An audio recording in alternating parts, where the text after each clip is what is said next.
In this video, we're going to cover an entire season of winter camping after I quit my desk job to do this full time, including camping in extreme cold, heavy snow, ice fishing, igloo building, hot tenting, and experiencing the harsh beauty of this often neglected, if not outright rejected season. In between the trips, John and I are going to be answering questions from the comments, like, are you and Erin planning to have a family? Why not get a dog to take with you? You recently moved. Whereabouts did you end up? Do you ever disagree or argue on trips? Have you ever had a close encounter with a bear? Have you lost your passion for fishing? So cue the intro, and it's time for some winter tripping. If you told your friends and family you were going to quit your job to make camping videos on YouTube, what do you think they'd say? You're crazy. Well, I'd call him a f***ing idiot. Doesn't know the first thing about camping. That'd be very foolish. It's a good idea. Like a change your life. I think so. I don't know. I don't think you could do it. Jono, you must be tripping. Damn right I am.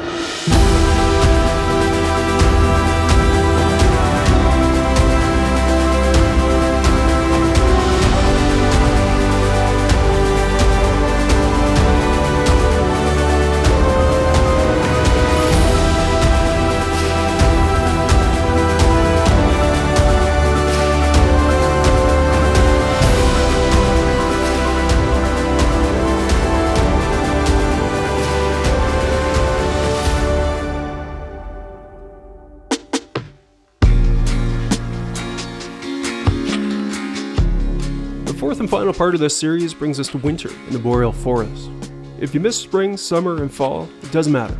All you need to know is I had escaped city life and quit my job to camp for a year and to see if my budding YouTube channel could grow enough to maintain it as a full-time job. Through those seasons, I had put in 98 days and was nearly at the 100 days I hoped to spend in the wild throughout the year, with lots of time left to go.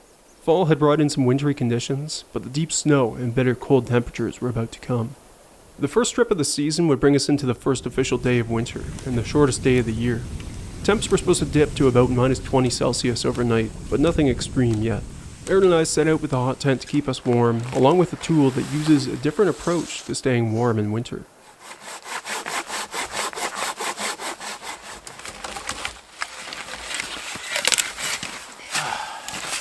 This work? Smells good.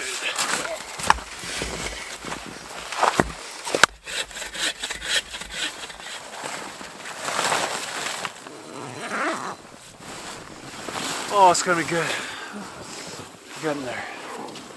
We're close.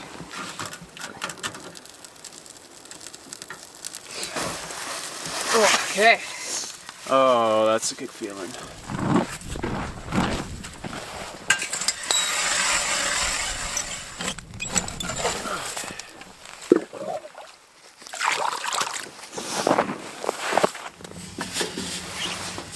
We got the men grills on, this pressure cooker.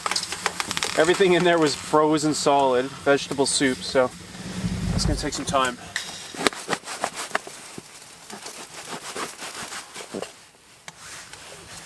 Cheers. Cheers. It's a full day. Mm-hmm. Ah, There's the heat. ice cold red wine. Yeah.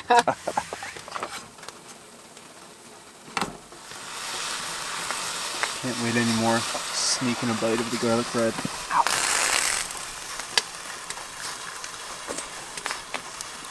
Oh, it's good. Yeah, it's so good. Here. Thank you. For you.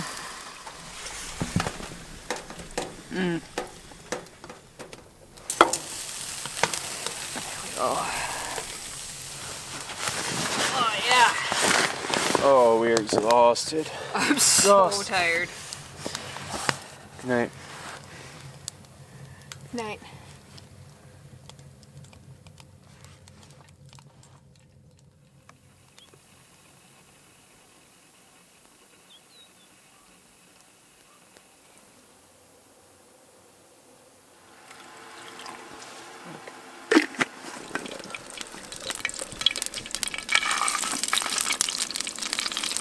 Panic time. Is that good? Mm-hmm. Welcome to backcountry baking. Oh my goodness.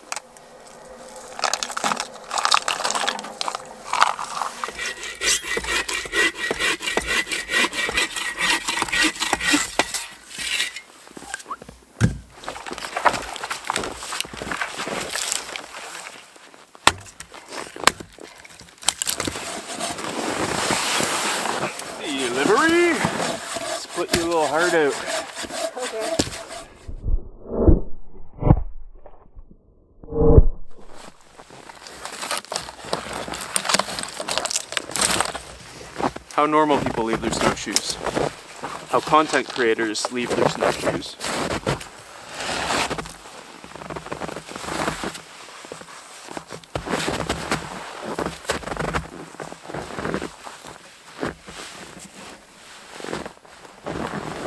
Got the snowshoe shot for Insta, hon. Let's pack it in.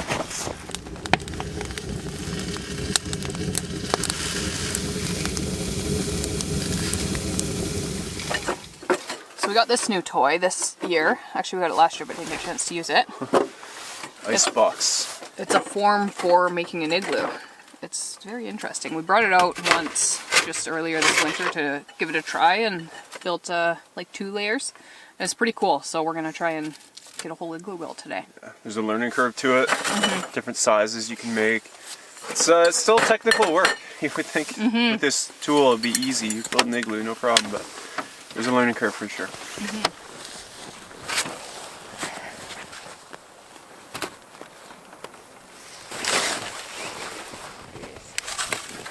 And that's good Yeah. because we're only doing a third for our ramp. Oh, okay. Okay, check our angle here.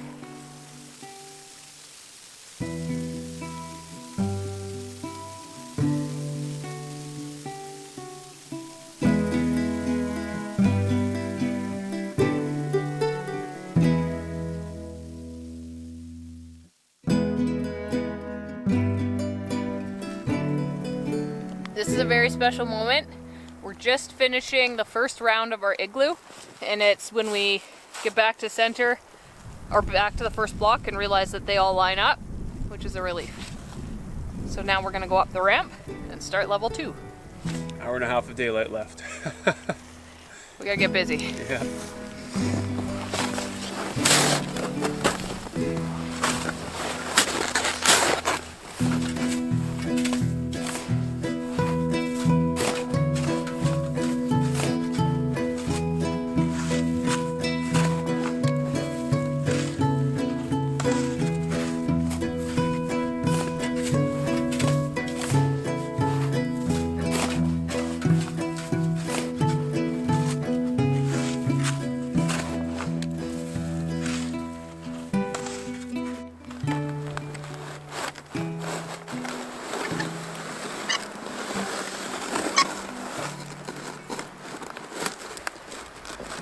Okay, that's gonna be it for today. Not much daylight left.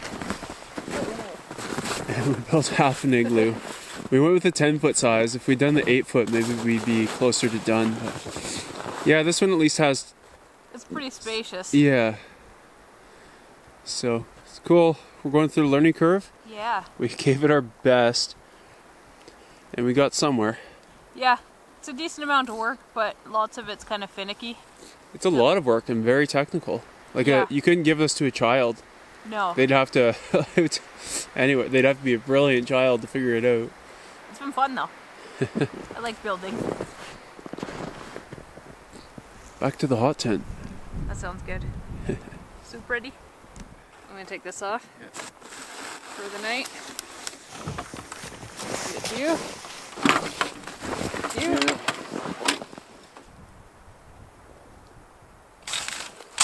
Yep. Hello. Hi. I've broken through.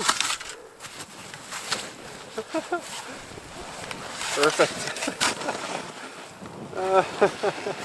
That's right.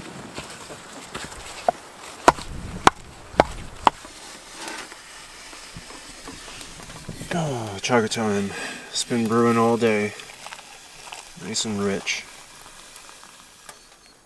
So this chaga tea has been very invigorating. We're both feeling quite good. It's nice and comfortable in the tent. Up there, 33 degrees Celsius, about 90 Fahrenheit. And that's where everything dries on these lines. Oh yeah.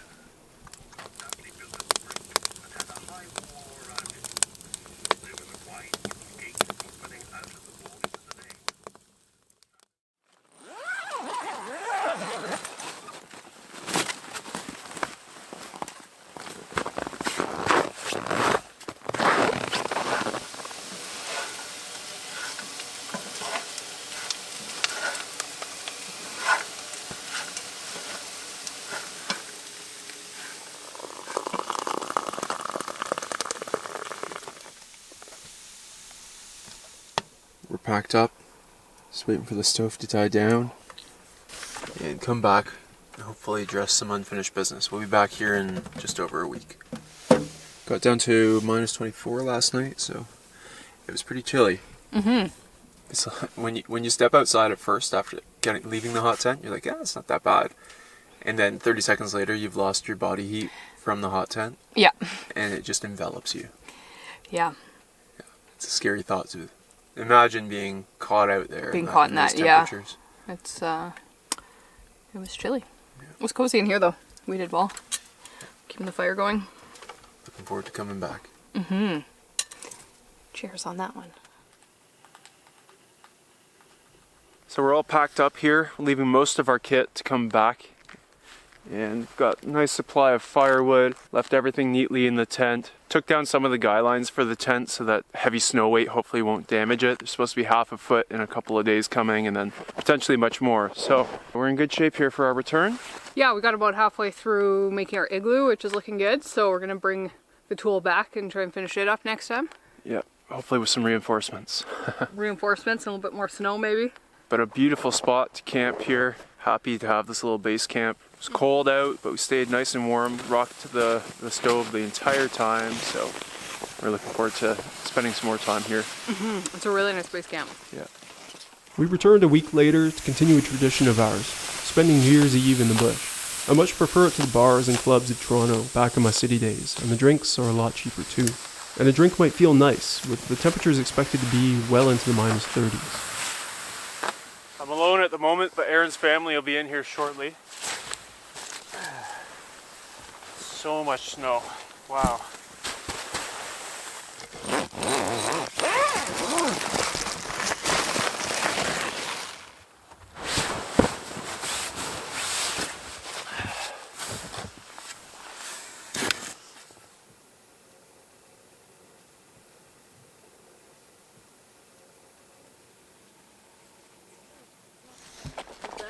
Beautiful sight, that fire.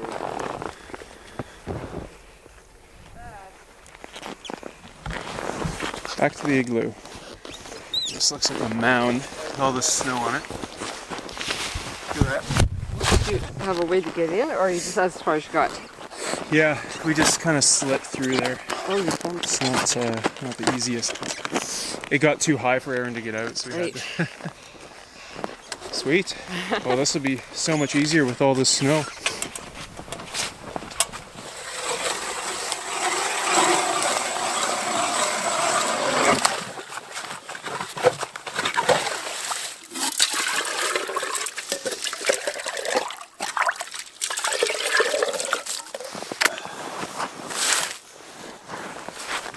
So Bill Erin's dad gave me this bear banger kit for Christmas. And I want to try it before I ever have to use it. And we're gonna send off 2021 with a bang. You ready? Yeah.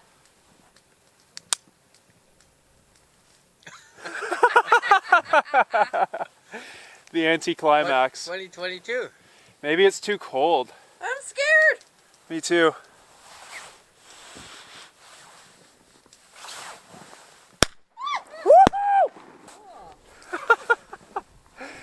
That was fun. I want to do another. Erin just took Bill and Barb back. They're not staying the night. So we're just staying warm with tea. Temperature is dropping. And we're gonna get the hot tent going. Oh, yeah, that feels good.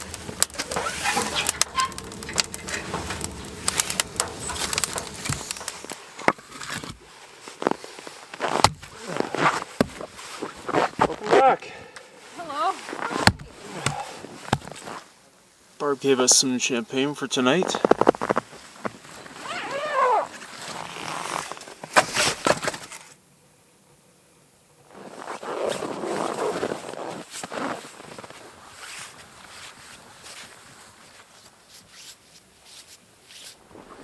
Beautiful conditions here. It's minus 20 now. Just getting started though. It's such a nice night. The beauty of these frigid nights is it is pure and crisp and clean and quiet, and the stars should be really good. I think there's supposed to be no moon, so yeah, loving it. Great conditions, actually. I wouldn't trade it. Trade them, though. You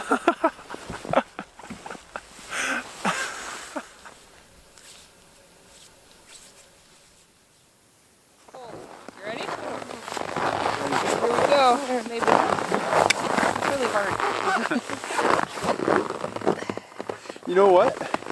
I think it's so cold. Yeah. Remember this? This happened to us before. It freezes once we open it. And it actually doesn't pop. Yeah. I'm scared. It'll come out, but there. Okay. Yeah. It'll pop more. Oh, it's cold. This bottle is freezing Yeah. cold. All right. Happy New Year. Can you turn your cup? Tilt it. Tilt it. Yeah. It's our New Year's Happy Eve, New Year. and we're gonna have our champagne early because we might not make it till midnight. Definitely will not make it to But I midnight. might not. Definitely will not. So, cheers! Cheers. Happy New Year! Yours has so many cold plates. Drinking gold. 2022 is gonna be nothing but gold. Look at that. It's already icing around the edge of the cup. Yeah.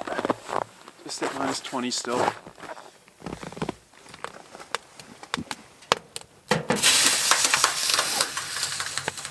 So it's called The Cremation of Sam McGee by Robert W. Service. There are strange things done in the midnight sun by the men who moil for gold. The Arctic trails have their secret tales that would make your blood run cold. I guess he's cooked and it's time I looked, and the door I opened wide. And there sat Sam, looking cool and calm in the heart of the furnace roar. He wore a smile you could see a mile, and said, "Please close that door, it's fine in here, but I greatly fear you'll let in the cold and storm. Since I left Plum Tree down in Tennessee, it's the first time I've been warm." There are strange things done in the midnight sun by the men who moil for gold. The Arctic trails have their secret tales that would make your blood run cold. The Northern Lights have seen queer sights, but the queerest they ever did see was the night on the marge of Lake LaBarge. I cremated Sam McGee.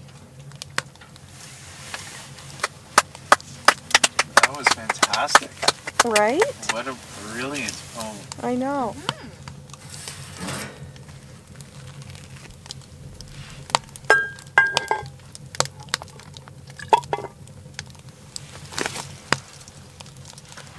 Turkey soup. Barb made turkey dinner, and we got the beautiful leftover soup. Oh, that looks good.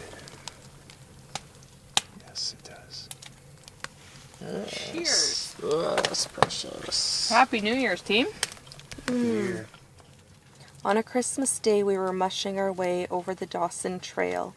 Talk of your cold, through the parka's fold, it stabbed like a driven nail. If our eyes we'd close, the lashes froze, till sometimes we couldn't see. It wasn't much fun, but the only one to whimper was Sam McGee. And that very night, as we lay packed tight in our robes beneath the snow, and the dogs were fed and the stars o'erhead were dancing heel and toe, he turned to me and, "Cap," says he, "I'll cash in this trip, I guess. And if I do, I'm asking you won't refuse my last request." Well, he seemed so low that I couldn't say no, and he says with a sort of moan, "It's the cursed cold, and it's got right hold till I'm chilled clean through to the bone. Yet ain't being dead, it's my awful dread of the icy grave that pains. So I want you to swear that foul or fair, you'll cremate my last remains." Oh, 8 a.m. The new year. It is frigid out. Negative 35, 36 even. Wow. That's the coldest we've ever camped in. Yeah, it's chilly. Yeah, my fingertips are immediately getting cold holding this. All right, let's get back in there, get some coffee on. Yeah. Beautiful morning. Temperature gun is reading even colder. I've tested this one at home with known temperatures and it's pretty accurate, so Yeah. Even hit minus 40, it says at times.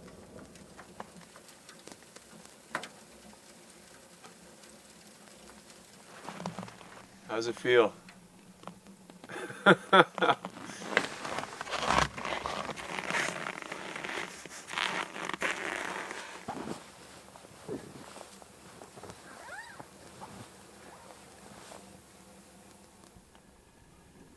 Imagine the wind chill up there. Wow. In this cold, the screen on my camera is doing trippy things. It's leaving like a trail behind that bird. It's struggling. Her smoke is just hanging in the air. Looks so cool.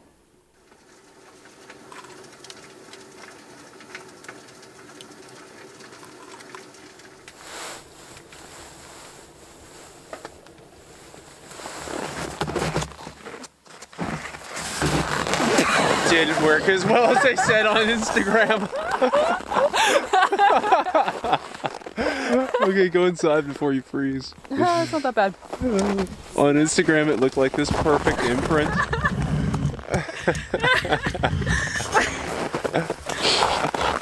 My mouth. Ew. See?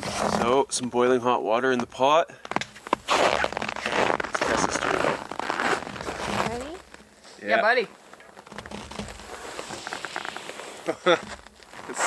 Did it do it? Yeah.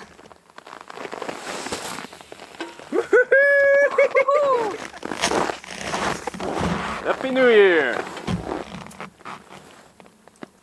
That was a bust, wasn't it? It went. You threw it quite high. I didn't spiral it enough. Dang, No more. blew it.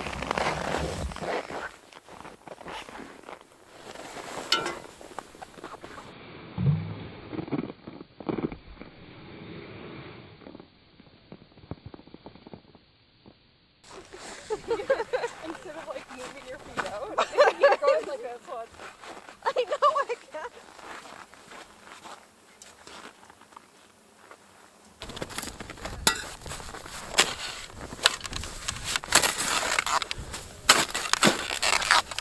I think the hole froze. Yeah, probably. Through the snow, it still froze. Yeah.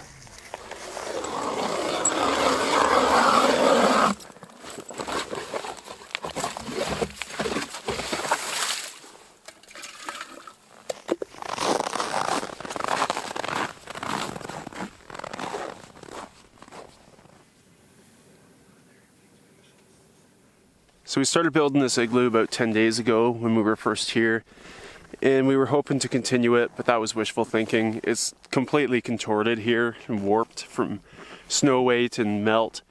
So this one is a write-off. We'll have to try again sometime. It's okay, we're learning about them. We'll get it better on the next one. But yeah, we don't have the willpower to start again from scratch.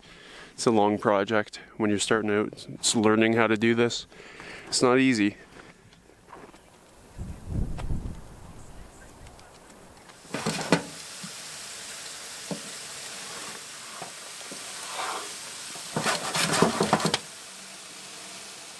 Is the water for the coffee? Yeah.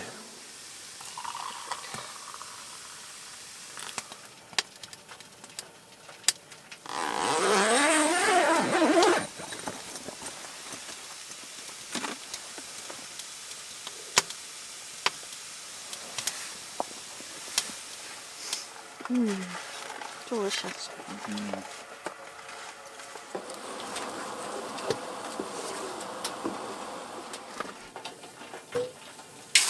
Whoa! Wow!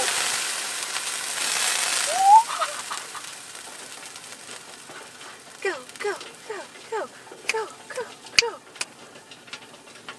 It just stays in this dance until it goes poof. Until it gets hot enough to break its spawn. It's incredible. Wow! Oh, Oh, it's got. There it Whoa!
So for Erin and I, that's our third New Year's Eve in a row winter camping, and that's Kessa's second time winter camping. First was minus 25 last year, felt like minus 35 with the wind. This time it was actually minus 35. You got some It's great, eh? frosted tips. Frosty hair. So, thoughts? I don't think winter camping's for me. But I appreciate all the effort. It just is very hard. And It is. I like a full day outside and being able to warm up, Yeah. be dry. For sure. But it's definitely a fun experience. Yeah, something to try. Yeah. We've also brought you out in the most extreme conditions. Yeah. Yeah, definitely. But you did good. Thank you. Yeah, good Thanks, job. Thanks for coming. Thanks for setting it up. No problem. Happy New Year. Happy New Year. I appreciate Kessa's honesty on winter camping in these extreme temps. Generating heat and staying warm in these conditions is a full-time job and very different from summer camping. It's time for the first break, where Erin and I are going to be answering your frequently, or in some cases, rarely asked questions. We recently put out the call for your questions for this episode, and we got some that are sort of fun and light, and others that might ruffle a few feathers.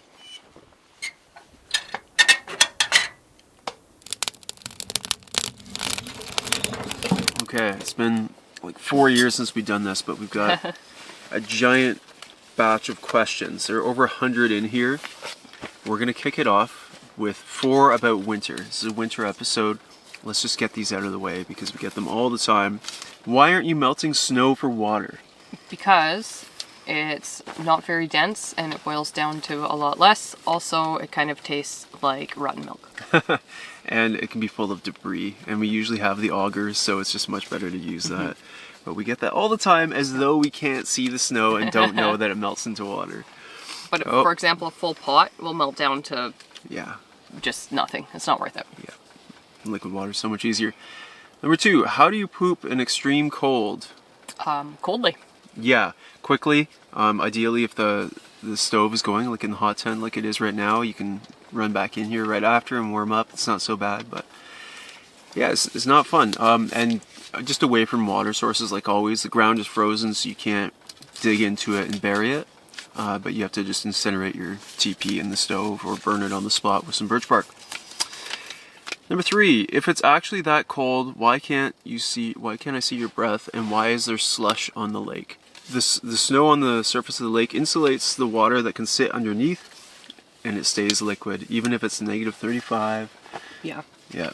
And breath, it's about relative humidity. So if the humidity isn't right, you won't see your breath even if it's cold. Yep. That's about it. Just physics. Yeah.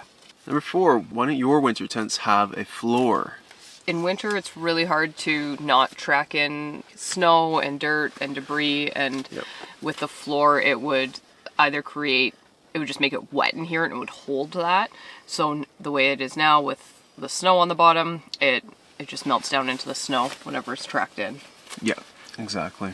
It makes more of a mess, and it's something else to haul in, and we already have so much. Okay. My turn. Go ahead. Go for it. Oh boy.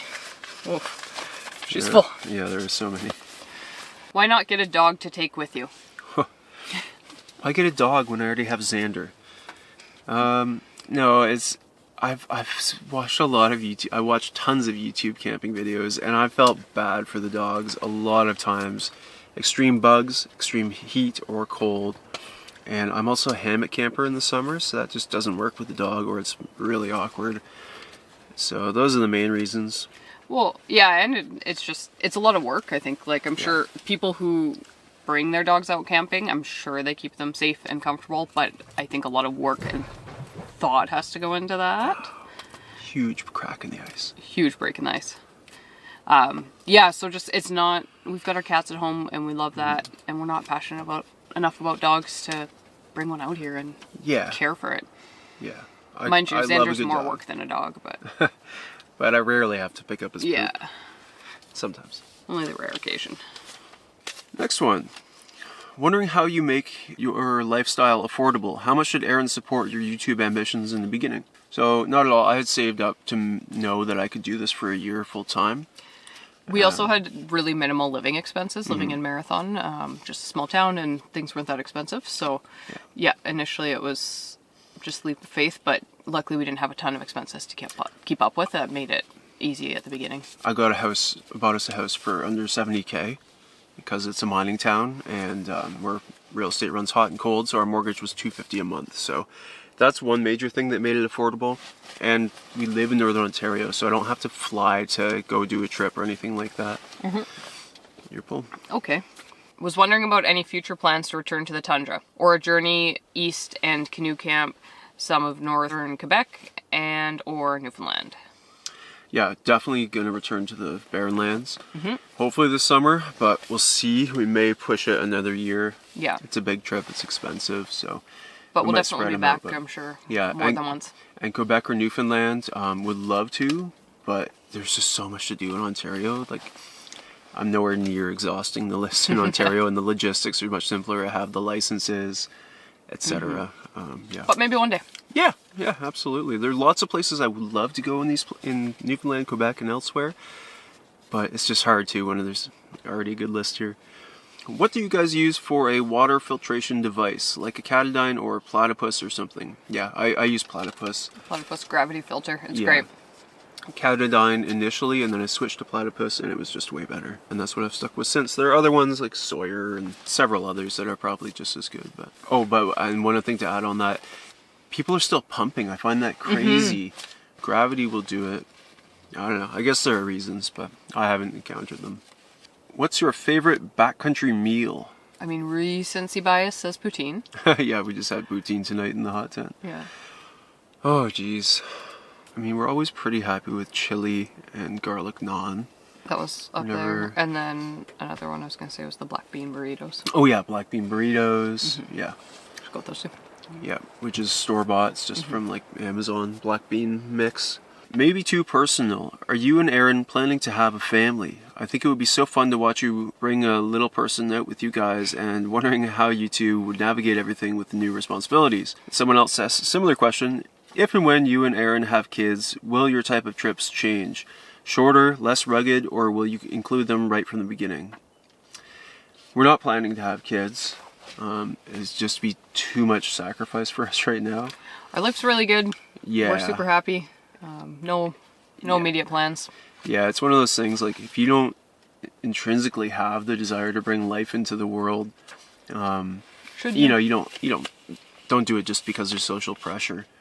So right now, no plans. We got cats at home. Yeah. So they're simpler. And if we did have kids, I guess we would bring them out as soon as possible. As much as we could, but I'm sure it would change our lifestyle a lot and our trips. The thought of taking diapers out there and dealing with that sounds rough, though. Oh. How do you store your food on trips? Do you hang the whole barrel? Do you lash it to a tree away from your camp and hope for the best? So in the boreal forest, where we camp 99% of the time, the trees are not conducive to hanging. Like, it's almost impossible. Even if you want a 2-tree hanging system, it's still extremely difficult because there are branches and limbs throughout the tree. It's not like a big, tall, clean trunk. So it's just very difficult. And perhaps more importantly, the bears here are rarely conditioned to expect food from humans, or they don't associate. Yeah, we're rarely camping on well-used or even established campsites. We're just in the middle of nowhere where a bear doesn't know to expect food. So long story short, we use a food barrel, which contains a lot of the scent. And then we always keep it away. We don't put it right next to our tent or our hammocks. We keep it a little bit away, but that's as far as our precautions go. Yeah, it's not bear proof. The barrel, it's not one of those. It just reduces the scent. But yeah. What are your interests outside of canoeing, camping, and filming? Hockey, nature, and conservation. Mm-hmm. You? I love stained glass. Right. Yeah. And psychotherapy. Woodworking. And woodworking. And working on the house, renos. I'm much more one-dimensional. This is my life. I introduced your videos to my husband, and the first thing he asked was, how does he power all his camera and drone equipment on these trips? We don't see solar panels, so you obviously don't have shore power, so do you carry lots of batteries? Yeah, that's exactly it. Just lots of extra batteries, and then up to 4 20,000 milliamp hour power banks like this. They're made by Anchor. that's pretty much it. And then on longer trips I have brought a solar panel, but the power banks are more reliable. If it's like a really rainy trip, well, if you're relying on solar panels and I rely on this for my income, I might be out of luck. So I don't really like relying on them too much. You want to read? Sure. There are tons more questions to come, and we'll keep answering them after the next trip. At home on Lake Superior, a storm is bearing down on the North Shore. I've shown a couple of these storms here before, but this footage had never been released.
Shocking to see the power of this lake, and this was one of the most violent storms I'd seen in my 6 years living in Superior and Marathon.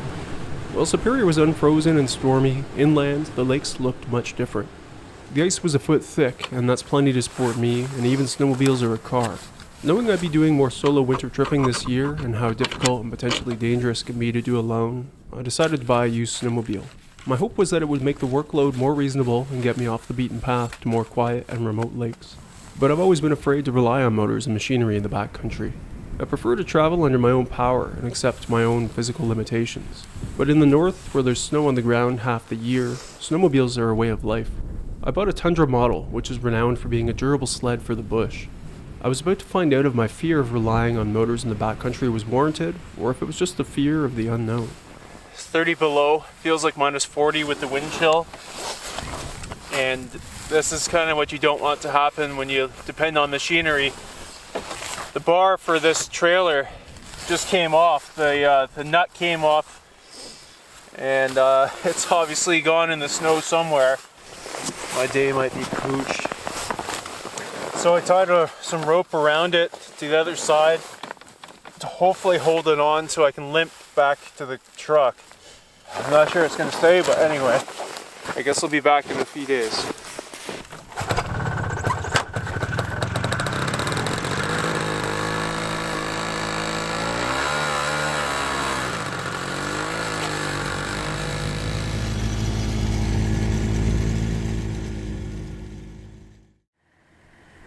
I sorted out the sleigh and returned to the access point 5 days later to set up camp and stay for a few nights.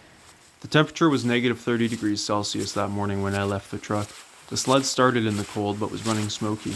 I attributed that to the temperature and carried on. I rode in 8 kilometers to the edge of the lake and set out on foot from there.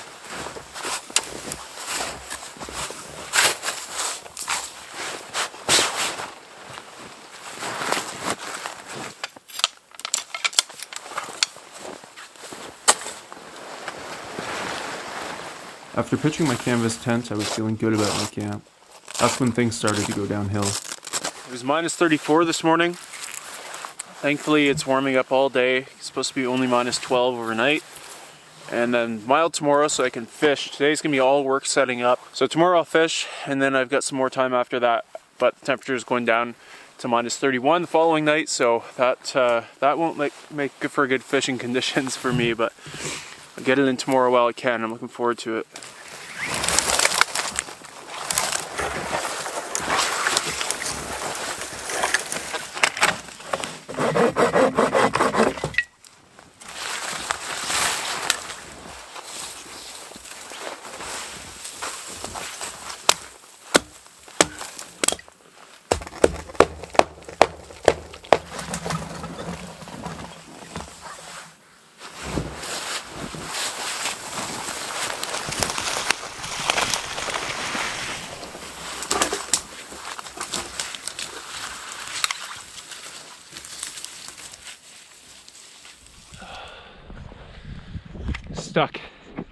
stuck in slush. Hit this really nasty section. I knew there was slush on the lake, so I wanted to do a rip and let it firm up for tomorrow so I could have a path to ice fish and walk on. And yeah, it's backfired. I'm still not done setting up camp, and I've been stuck here for a half hour. I have never done this before. First time I've driven a snowmobile on the lake. First time getting stuck in slush, so I'm gonna have to figure it out. Got out without the sleigh. Now I just need to drag the sleigh over, but it's got frozen slush all over it now, which makes it super difficult to pull. Oh, snowmobiles have their own set of problems, I tell you. Just gonna scrape it off first.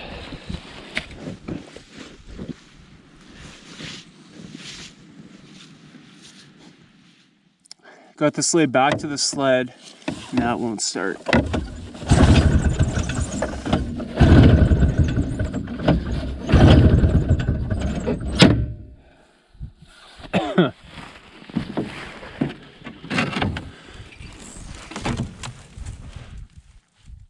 It's a simple engine. I would hardly know what I'm looking for. Belt seems to be fine. Like, there's gas in it, plenty. I just filled it up more. It usually starts pretty well. Got it going and tried to zip back. Just get right back to off the lake. Got stuck in slush again. I'm exasperated. Obviously, I don't know anything about snowmobiles, but I feel like an idiot, but I don't know what else I could do. I'm just scouting out a path to try and find no slush.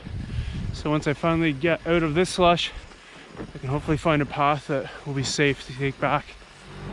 I don't like hearing motors out here. You might not like hearing them in the video either. I have no intention of making the snowmobile part of the video, but it's just kind of been the story so far. The track just gets jammed with slush. And I keep knocking it out, but I can't get anywhere.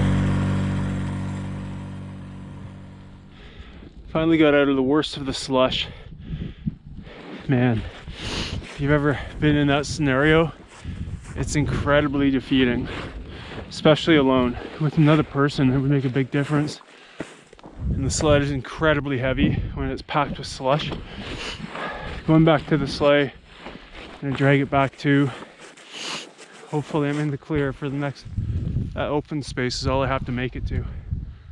Oh.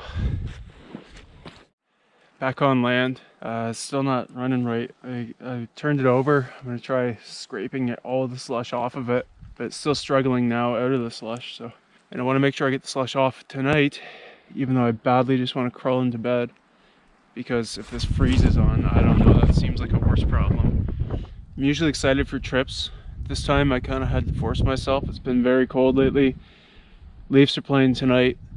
And it's just hard to leave home. I'd rather be home with Erin right now, I could tell you that. And yeah, back on land, and I thought all my problems were over. Something's wrong. There's this red stuff in here. And it's all up in there as well. Put the cover back on. I'm gonna get in the tent, get a fire going, boil water. I'm just spent. Got some wood to get me started. I'll have to keep processing, but I gotta get the fire going to boil water. No slush here. That's nice. Boots are completely soaked through though.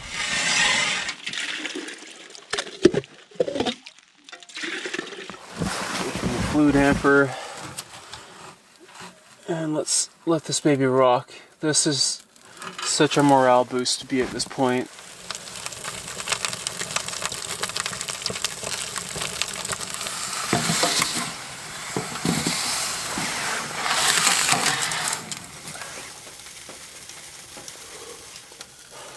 I've spent hundreds of days doing backcountry trips, winter and summer. This was one of the most physically demanding I've ever done.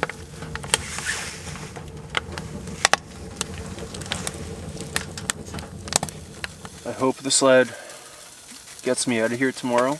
If it had been colder, it would have been bad. merciful that it was, I don't know, it's maybe -10 out now. It's warmed out throughout the day. I feel like maybe the snowmobile would have got me out, but I didn't want to take the risk of getting stuck. So, yeah, hopefully tomorrow I can get out of here on the snowmobile, and worst case I'll walk out. I still got to get the sleigh. It's on the lake.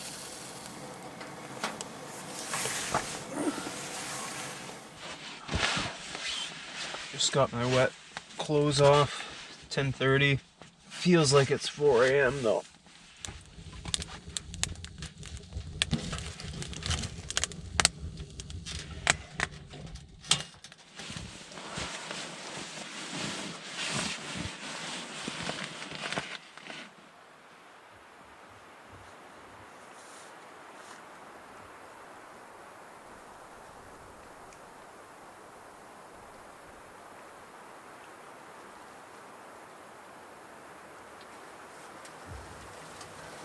Okay, get a pot of chili. Feels humid again. My body is wrecked, but I feel a lot better than I did last night.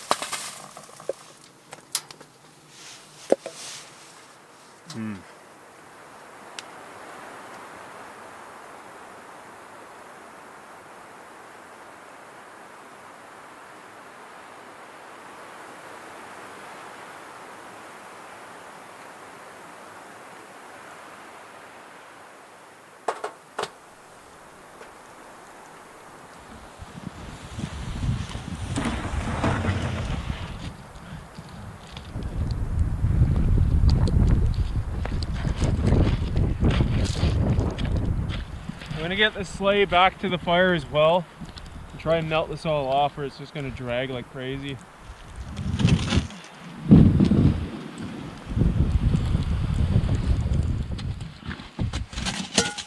Yeah, it's more like it. Makes this 10 times easier.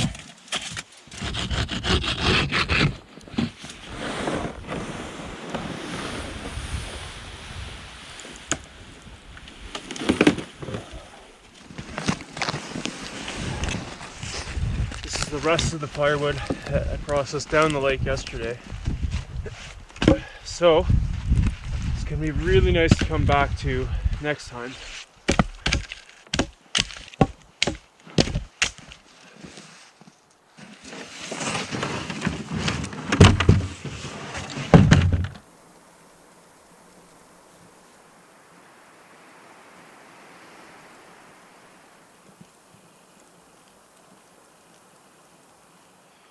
I'm leaving as much as I can behind here.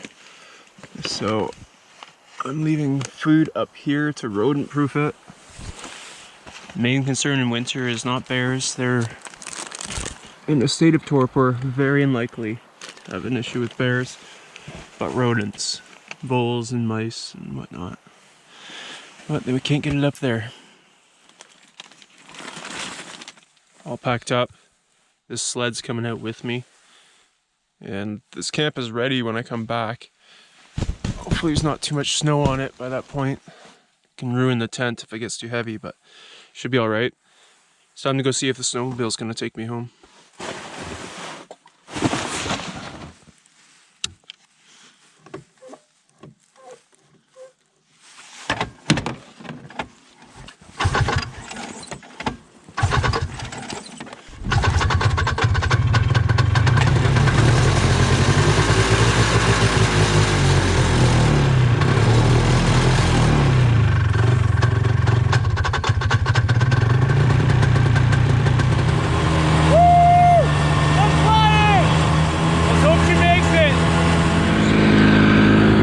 Spoke too soon, I guess. It's really limping.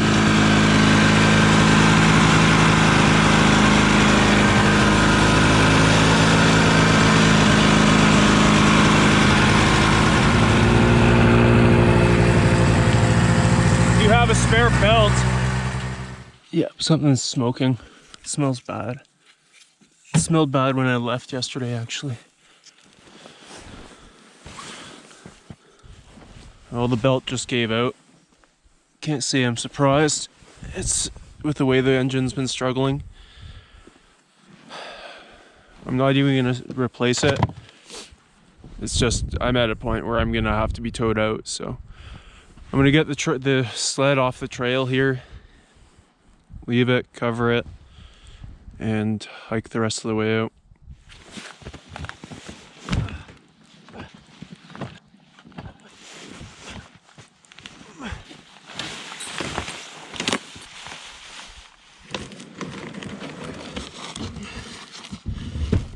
When I first got on the snowmobile, immediately had buyer's remorse. Not knowing that things were gonna go wrong with it. That's probably on me. It's not me. It's convenient to get out to where I wanna be, but hauling the pulk in, earning the destination, walking through these snowy woods, like that's part of the fun for me. So it's almost a relief. I wish I could have gotten the sled back to the parking lot so I can deal with it. Now I gotta get a tow. But I think that's it for me. It was an experiment, and it's just not me. So, back to the old pulk. As I hauled back to the truck, I breathed fresh air instead of smoky fumes. I listened to trickling creeks and a woodpecker instead of deafening combustion.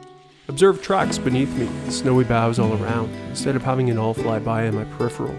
Sometimes you try something even when it doesn't really feel like you. It's after these experiences when it feels better than ever to come back to your center and remember what it is you truly value. My buddy Paul came to the rescue, towing out the sled a couple days later and repairing it for me with help from Tim, Duncan, and Paul Jr. It was a real mess. The fuel line had a hole in it and the drive belt was destroyed. The red debris under the hood was the guts of the clutch, which had to be replaced entirely. And the engine fan shroud was missing, which meant it wasn't cooling properly. The sled was in good condition again, but we would sell it before the next season. I get why people use them, but it's not my cup of tea. Snowshoes and canoes, that's the way for me. At least as long as my body is up to the task. It's time for another intermission and more of your questions.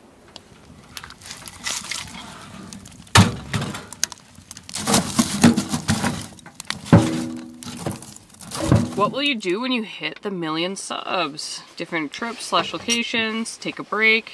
Erin, would you join full-time? Would you? No, I don't. Oh, I don't think so. Things could change, but I love my job. I love the work I do. Yeah, she's a psychotherapist. She got her master's in it. Like it was a lot of work to get here, and she's extremely good at it. So, and I don't see that happening per se. I don't know. It's been like a slow crawl for the most part, except for 2022. I think grew a lot that year, but otherwise, like it's pretty slow. So, I don't think I would do anything different because I'm doing exactly what I want to do right now. Yeah. I'm just doing the trips that I love, capturing them with passion and hopefully authenticity, and hopefully more of the same. That's that about comes it. there. Yeah. Yeah. However, we've mentioned this before, but we want to get into sailing, overnight sailing trips on Lake Superior especially. So we'd love to do that in the future, but before 1,000,000 subs, hopefully this summer. Yeah. How is your cat? Yeah. So we had to say goodbye to Erin's beloved toothless Tui. Tui in the spring. She was old and it was her time, so that was always sad, but all good. She's having a good dirt nap. And we've got our big Alfred, Freddie. He's such a good boy. He's like a dog, like an old golden retriever. So gentle and sweet, trapped in a cat's body. He's just the best. And we got a kitten this fall, and his name's Egg, and he's perfect. Freddie, it's your brother.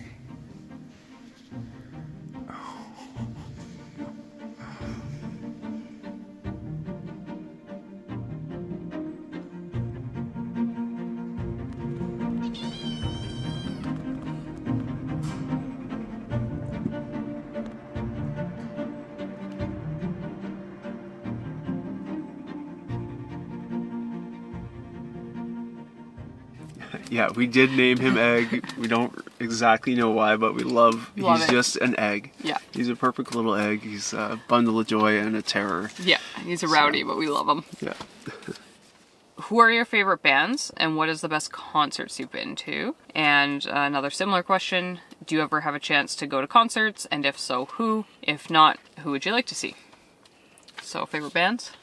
My favorite one for a long time has been Fleet Foxes. I love the Flaming Lips, the Hip, several others, but those are the first ones that come to mind. And I haven't been to a concert in quite a long time. I used to when I lived in Toronto, but yeah, I'd love to see Fleet Foxes in particular. Never have. So. I'm a big Taylor Swift fan. Have been since I was 16, and I've been super lucky. I've got to see her a number of times, including the Eras tour, which is definitely top of the list. Also, I like Snow Patrol and a variety of other bands. And actually, I'm going to see Snow Patrol in March. So I saw Sharon Lois and Bram when I was a kid, and that was pretty good. Who? Sharon Lois and Bram. Huh. Skinnamarink. Oh. Skinnamarink, you know? I think that might have been my first concert. You recently moved. Whereabouts did you end up? Not exact address, just curious as to area. Why did you move? We moved just back to be closer to my family. So we're closer to Thunder Bay now, and that's nice. That's where I'm from, and my parents and sister are there, and I'm very close with them, so it's just nice to get home. Mm-hmm. Yeah, and it's an amazing launch pad for adventure too. Mm-hmm. Northwest Ontario is just full of lakes, rivers, and not too many people. What are some of your bucket list canoe trip destinations? The Nunavut trip was amazing. I'm curious what other places stand out as worth making a long trip when you already live in a canoe trip paradise. Bucket list destinations, what do you think? More in the Barrens, for sure. I mean, there's so many routes out there that are on my list, my never-ending list of canoe routes. But I wouldn't say any are like head and shoulders. It's just the Barrens now because we just did that trip. Yeah. It's another world. It's so remote, so wild. The fishing can be out of this world. Mm-hmm. Yeah, and the wildlife can be insane as well. So that's back up in the Barrens. Top of mind for anywhere us in there. Yeah. right now. How do you keep your mind from spiraling into uncomfortable places when you're out, especially when you're alone? I'm just tired all the time. Too tired to spiral. Yeah, like at nighttime, I'm just ready for bed. And I am very comfortable being alone, so I am not prone to that. I don't really have to worry about it. Yeah, usually fatigue is a big part of that. You're just tired and you sink into bed and you're just happy as heck to be horizontal. If something wants to come get me, so be it. Yeah, take me. What canoe would you recommend to a beginner paddler? I'd like to start going on novice trips in Algonquin to begin with. Whatever one you can get your hands on. Personally, my regular solo tripping canoe is the Novacraft PAL, and their Tough Stuff layup. It's about 50 pounds. It's very durable, strong hull. You can do class 1 and 2 whitewater with it. And a lot of people go for Prospectors for their first canoe. They're big, they're stable, they're great. We have two. But I would say the PAL is actually more suitable for most people because it can be a solo or tandem boat. It's a little lower profile. It's not as whitewater oriented, but most people aren't, especially beginners, doing whitewater. So I think the PAL and many other models are actually probably under-purchased versus the very popular Prospector design. I recently finished reading Alone Against the North and picked up another one of Adam's books. Any book suggestions in a similar genre? Hot tent season is in full swing down here in New England, and I often find myself with plenty of time to read. Yeah, it is a lovely time to read in the hot tent. I keep a list in the Amazon storefront in the video descriptions of almost every video. The storefronts are linked there, and yeah, there's like a my favorite backcountry reads list within that, and they're all in there. My faves for reading specifically on like trips. Yeah, anything by Farley Mowat's great for a trip. Yeah, that'd be if you're looking for somewhere to start, I'd recommend there. Yeah, those are classics. His writing style is excellent, even though the books are some of them many decades old. Why don't you have a link for donations? We had Buy Me Coffee where people could do one-time donations or memberships, and then I did YouTube memberships, and subsequently got rid of all of it because we had a really good year for ad revenue, and it just didn't feel right to be milking our biggest supporters for all they're worth when we didn't necessarily need the money. When we have more than we need, so we appreciate all the support. We appreciate people viewing it and commenting and interacting with stuff, and that's the best way to support. The best. Just watch. We love it. We truly appreciate that. Yeah. Do you do any fitness or strength training work between trips in order to stay strong enough for all those portages? Yeah, I didn't used to, but since the knee injury, that got me into like a conditioning routine, which was a wonderful thing. Now I do lots of training. Most of it's like body weight training, yoga-esque, stretching even. Just things to stay limber and not get really bound up at my desk. Yeah. Yep, just lots of kind of stuff at home, body weight. Easy, nothing too complicated, but just continuing to be active and build strength is important between trips for us. Yeah, I don't have that like bodybuilder body type, so I'm just trying to stay fit and reasonably toned, and that's good enough for me. Yeah. Where do you guys gather all the strength to carry all the load and kayak across the woods from water to water, especially walking in snow? Just passion. Yeah. If you didn't love it, it would be work and you wouldn't want to do it. But when you're just like, when you have this wanderlust to get to the next lake or see around the corner, it just drives you. We're not like super athletes or anything. We're just normal people. Stay relatively active, and then when we enjoy doing it, and if needed, we'll do a couple trips, things like that. Keep it within what's reasonable, and a couple trips back and forth to like carry the gear across. But portages we normally double carry, so we do those in 2 trips, because with filming gear especially, and fishing, and just packing comfortably, we're not ultralight minimalist packers. We'd rather do the second trip and be comfortable. We'll continue the FAQs after the next trip. Back in the bush, it was 35 below as I neared my access point. My camp was already set up from the snowmobile nightmare just a few days earlier, and I needed to check in on it after some heavy snow.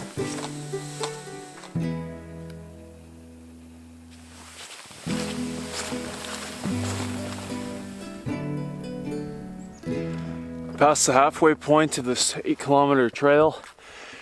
8 kilometers is a long way, breaking through fresh powder here. There's a packed trail, but 6 inches of powder on top of it.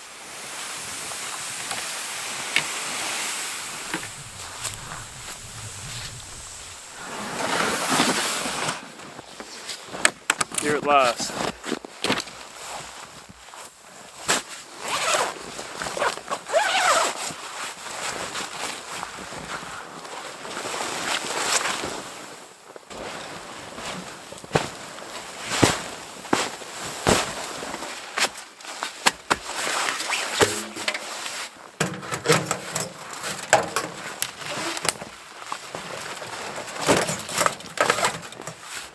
So I got this camp set up the last time I was in here.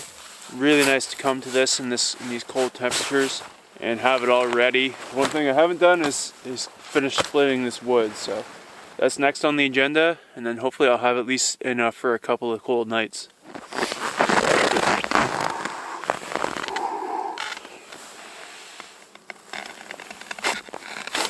There we go.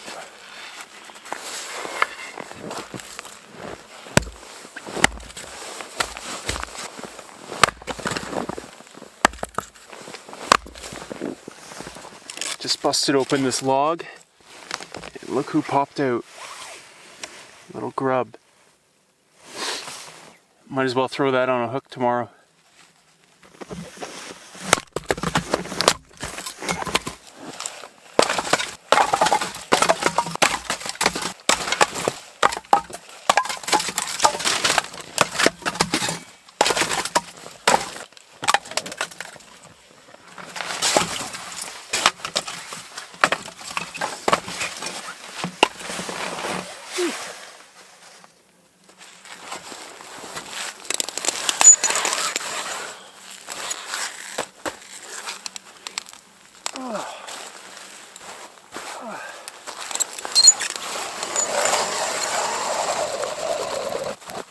Handle's frozen at the top. There.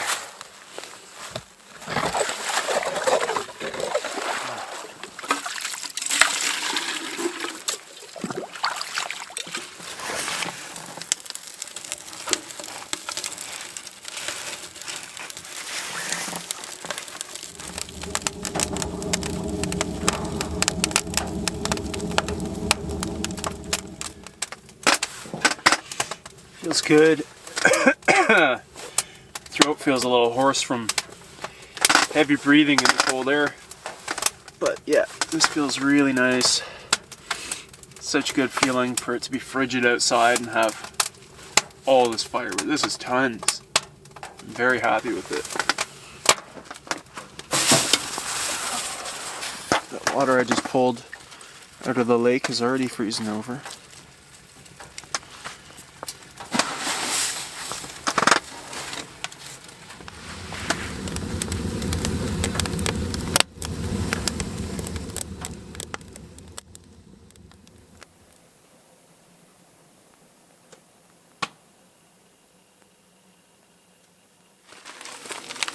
Pad Thai. Had to wrap it up in this bag because the package got slid open. Pad Thai is one of my favorite meals too, so that's why I'm having this tonight. Just out of everything I've got, this is what was calling to me. Long haul in, lots of firewood splitting. Not a terribly tough day for winter camping. Winter camping every day is challenging, physically. But it's all worth it right now. And this is gonna taste amazing. Oh, it smells good.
Always trying to avoid dishes out here.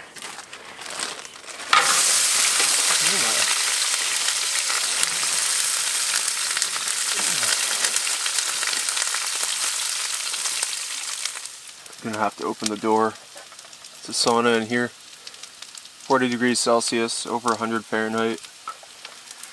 The stove is rocking. Flurries are drifting down. The wind is picking up, but the temperature is rising, so should be able to hack it out there and get some fishing in finally.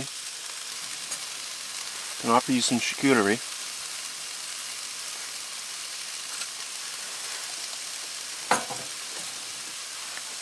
More for me? Oh yeah.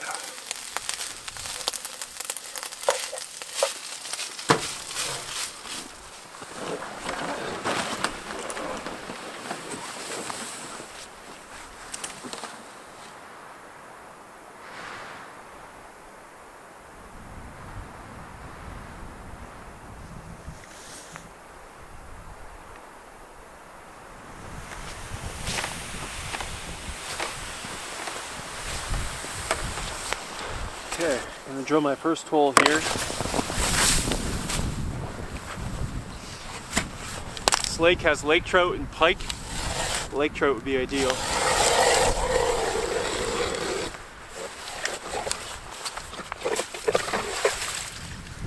You can see all this water on top. Good 2 inches of water and slush. Down there, there's some good black ice down there, but not a ton, maybe 5 or 6 inches. And then about a foot of this white ice, which is not good quality, some slush mixed in there. This lake bottom's out at about 200 feet deep, so, and I'm on that deep basin here. So this would have been the last part of the lake to freeze. So evidently a bunch of snow came in and put a cap on this, and it hasn't been able to freeze effectively since. So that's it's not good quality. There. That's my lure dropping down. 35 feet of water just on the edge of the basin, so I'll work my way out deeper, but this isn't a bad place to start for Lakers either.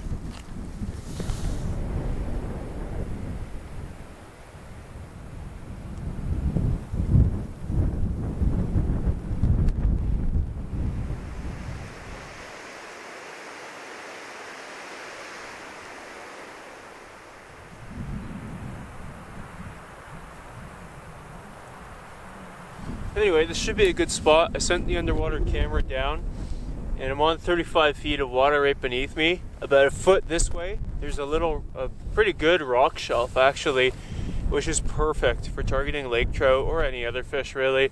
To have a rock face that the fish feels like it can trap prey against is always really good. So I'm trying to leave my lure right down there, right beside that rock face, and hopefully something's gonna come along. I don't think I'll be moving too much today. I'm on the leeward side of the lake. All on this side, it looks like a sandstorm in a desert. The wind is just blowing hard across the lake, so unless I want to get whipped by snow all day, I think I'll be staying here.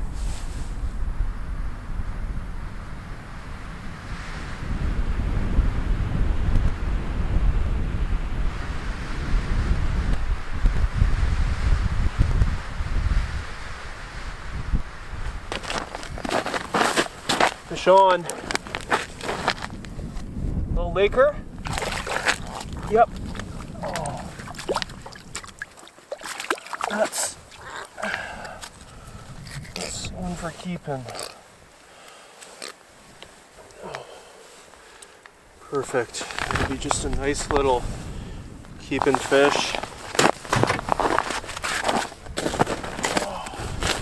It's bleeding, so it's a good one to keep. I brought this club out here to dispatch immediately.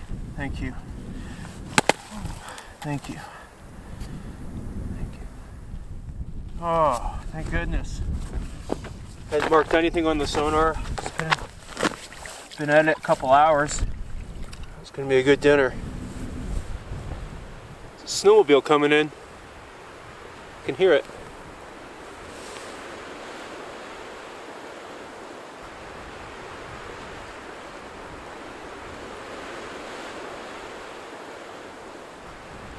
Yeah, 4 guys from Manitowoc just came in for the day. They briefly got stuck in slush here. It's pretty bad.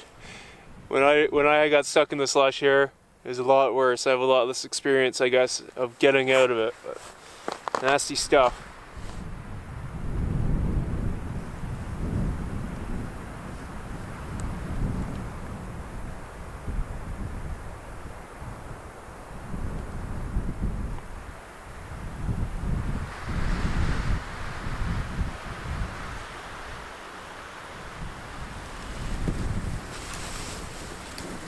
So I want to get this fish cleaned up before it's frozen solid. Unfortunately, my filleting knife is nowhere to be found. However, I do have a sharp blade and it's on my auger. So I'm just going to try and weigh this down, keep it fixed in position, and I can work the fish over the blades, the sharp blades.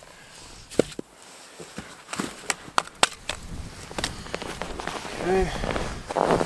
These blades are incredibly sharp, so they'll do the job. There we go. Okay. With that open, I can gut it.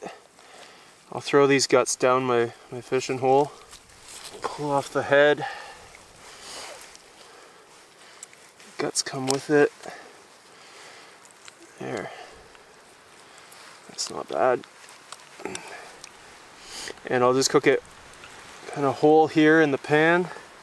Clean the bloodline with my thumbnail, and I'm just going to cut the tail off so it fits more easily in my pan. Gotta be careful on these blades. If a slip could cut my hand pretty badly. There. Okay. Problem solved. I'll go clean this in the water and send the remains down the hole. The wind is really whipping out there now. Came in to warm up, and I'm just going to cook up the trout now.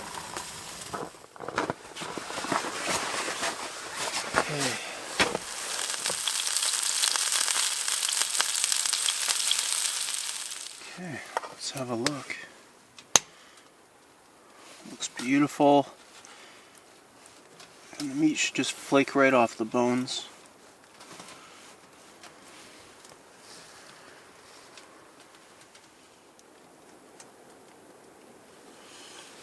Man. That is really good. Gotta love small trout. Really not fishy at all either. I don't mind fishy, but this is just beautiful and clean meat.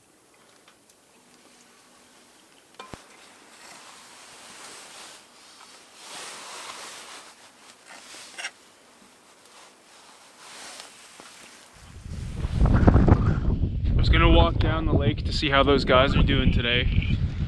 But I'm gonna have to abandon that because the slush is just ridiculous. Went in deep there, had 2 almost near soakers of my boots, so it's just not worth it. Not too pleasant to walk here, so.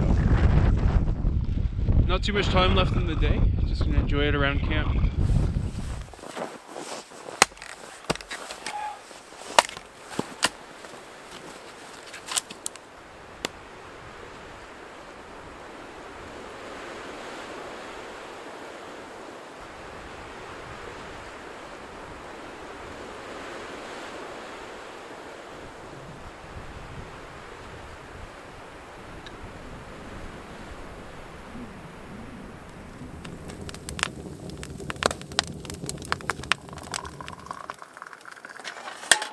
Full thermos for tomorrow morning. Bottle of hot water for the sleeping bag. It's only supposed to be -10 overnight with this southern storm blowing in.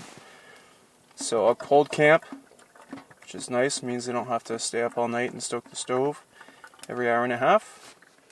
This is my favorite moment of the whole day out here. Just get to lay down, rest my back, and read in peace for a couple of hours, if I stay up that long.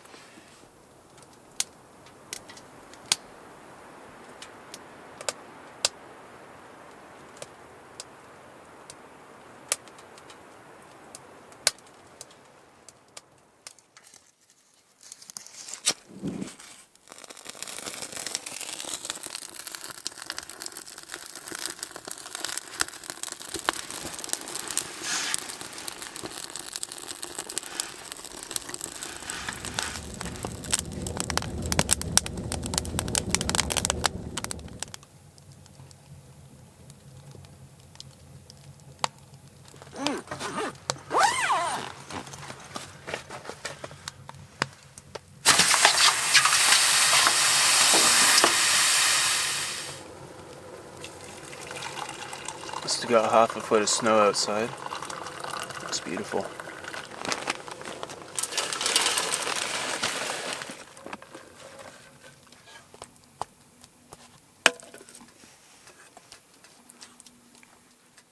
If you put it on a slab of wood, it's charcuterie.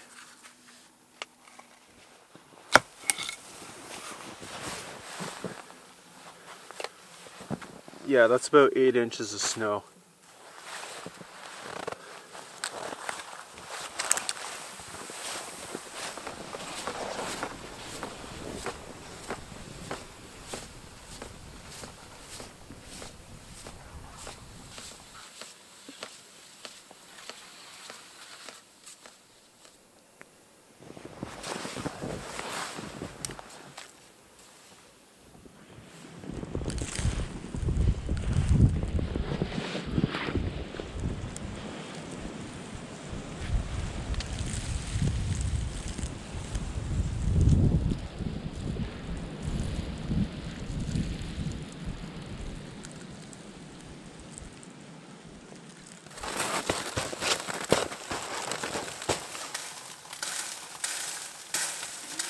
Oh my.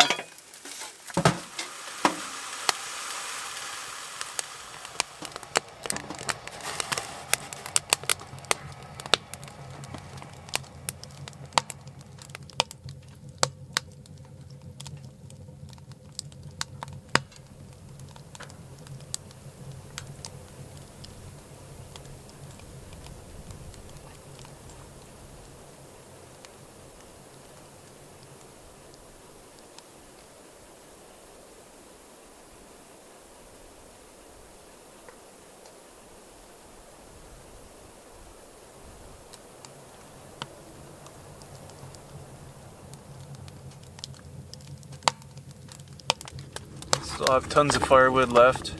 Just enjoying it this afternoon. Cheers to a great little trip. Sun's going down. Temperature is plummeting. Stove is cooking. And the sky is clearing. Should be another great night for the stars.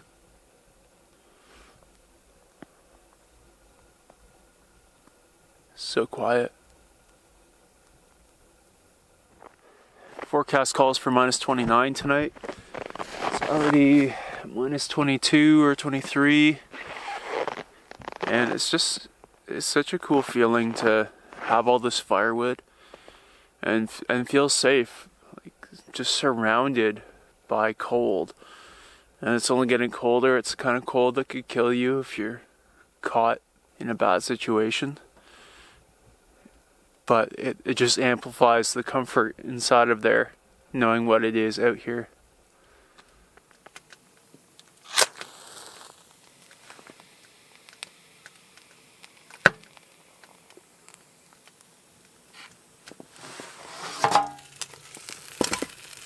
Just a little simple comfort food tonight. A couple of non-calzones.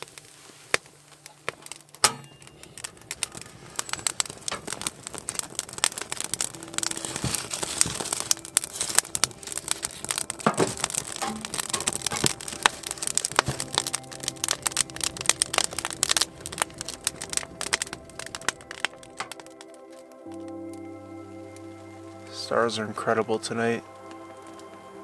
Big Dipper's hanging out over there. This is one of the oldest tricks in the book, but if you don't know it, you got the handle of the Big Dipper and the cup. Last two stars in the cup, line them up, they point to Polaris, the North Star.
Below this morning. Let's see if the temp gun agrees.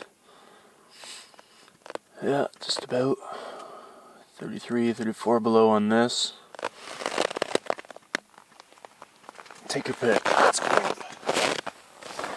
Only takes a minute for exposed fingers to start feeling a little painful.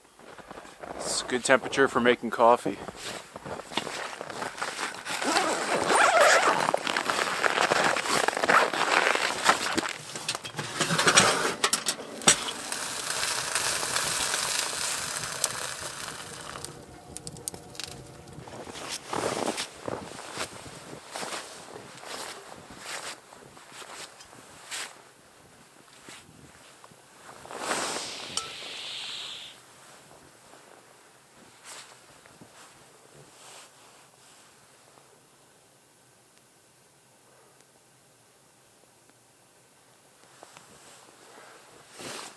Cool.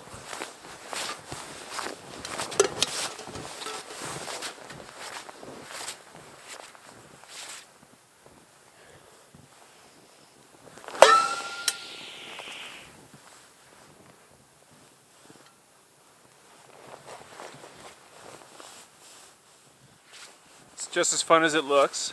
My understanding is it has to be at least 25 below, and you need boiling hot water. And a hood is a good idea in case you accidentally follow through and dump it down your back.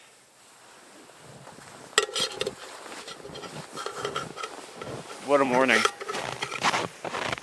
Huh, look at it drift off. Oh, that's so cool.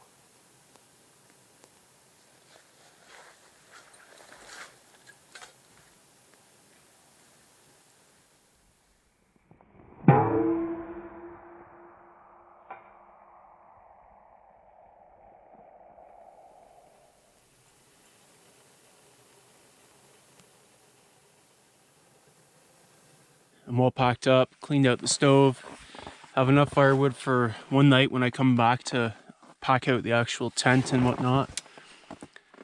Some fresh snow, it's all set for when I come back. And it's time to haul out what I can. I cached my fishing gear yesterday 2.5 kilometers down the trail, so that'll help. It's the hilliest part, so it'd be nice to not have that weight for now. Got the 2-sled train rigged up. I can just nest one sled inside the other if I just want the one, but with these PVC pipes, you can connect them into a train and then it spreads the weight and floats the load better.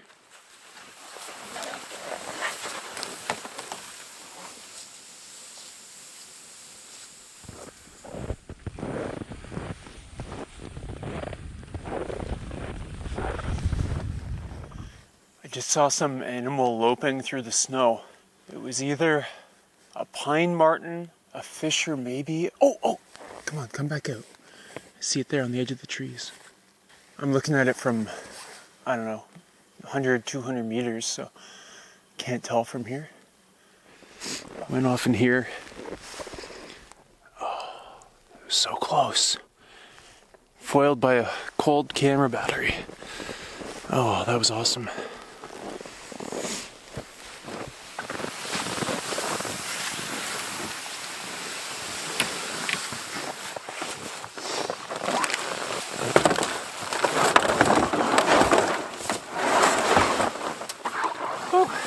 That was a long 8 kilometers. Like doing a 8-kilometer portage, but about 50 degrees colder than normal. My mouth is a little frozen. But so worth it. Great experience, great 4 days. Pushed my own personal boundaries a little bit, and I'm looking forward to the next one. Just hope my car starts.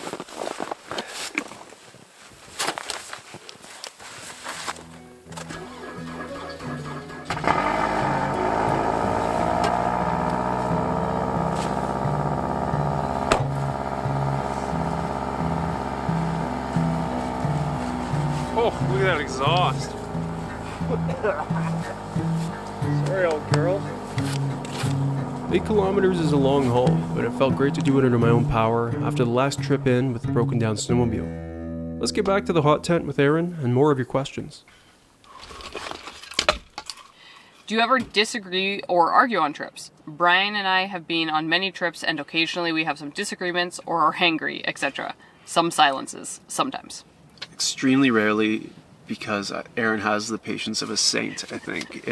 If I was with another me on a trip, I think we would butt heads sometimes, but that I think is one of the bigger reasons. But we're also both pretty level-headed and rational, and we're usually having a great time. We're usually having a great time. And we communicate well, and actually something that we're really good at is supporting each other when the other needs it. Yeah, if John's having a tough time, I'll step in. If I'm having a tougher day, John will step in, and I think that really helps. But definitely there's times where we've got sometimes we have silences. Not really. Yeah, or just like tension. There's tension. Yeah. Like we're just, at the end of a long day, we might both be grumpy. Yeah. Yeah. And it's usually, but it's pretty frequent. Yeah. No, we do pretty good. Yeah. I'm curious to know about your hammock and sleep system. Components, brands, weight, capacities, etc. I'm interested in possibly going to a hammock option. Yeah, we got the Muck Drummer years ago, like 5 years probably. That was one of the first companies that supported us, actually. Yeah.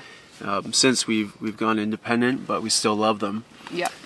So it's the Muck Drummer. I use the XL version because I'm 6'3", 6'4". Erin uses the regular, and those can take like 200 plus pounds. They're awesome, super comfortable. You're just floating. You never have to worry about dry or flat ground anymore. You're hanging in the air. And you set up your tarp first, set up your hammock underneath it, so even if it's raining, you can pack up dry. It's just a great system. I love it. Yeah, we love them. Yeah. I'm curious about the trips that really stand out to you and Erin. What do you consider your favorite trips that were extra fantastic, and which were the best trips in all regards, i.e. area, weather, fishing, vibe, partner, or solo? I'd say the long ones have been the most special. What's it called? Nippigan last year, summer, 22 days. This summer, 22 days on in Nunavut, our 14-day trip in Quetico. Really special. But we did like our first big canoe trip together. Canoe route of our own, we called it. Yeah. Grueling 8 days. And definitely not enjoyable in the moment. Well, tough in the moment, but we look back very fondly about that. We just spoke about that today, actually. Yeah, definitely long. Like, New Alton's just something else. Yeah, so that was a Nunavut. big one in Nunavut. And another one that stands out for me that I really loved was Steel River. Yeah, that was a was short special. 4-day trip, but it was just idyllic. Yeah. And wildlife was amazing, conditions, fishing. Yeah. There have been a lot of good ones, though. Hard to pick. I'm curious about what you bring in your first aid kit. How prepared are you for extreme cuts, stings, or God forbid, broken bones? More so now, since the knee injury, you know, a standard first aid kit you could buy off the shelf. But we also make sure we have prescription painkillers, which we didn't have for the knee injury, which made it much, much more unpleasant. SAM splint. Oh, sometimes on a long trip we bring antibiotics now. Yeah, that's what's Two kinds for UTIs or like skin infections. Because you would hate to have that ruin a trip to Nunavut or something like that, where you paid a ton of money to get there.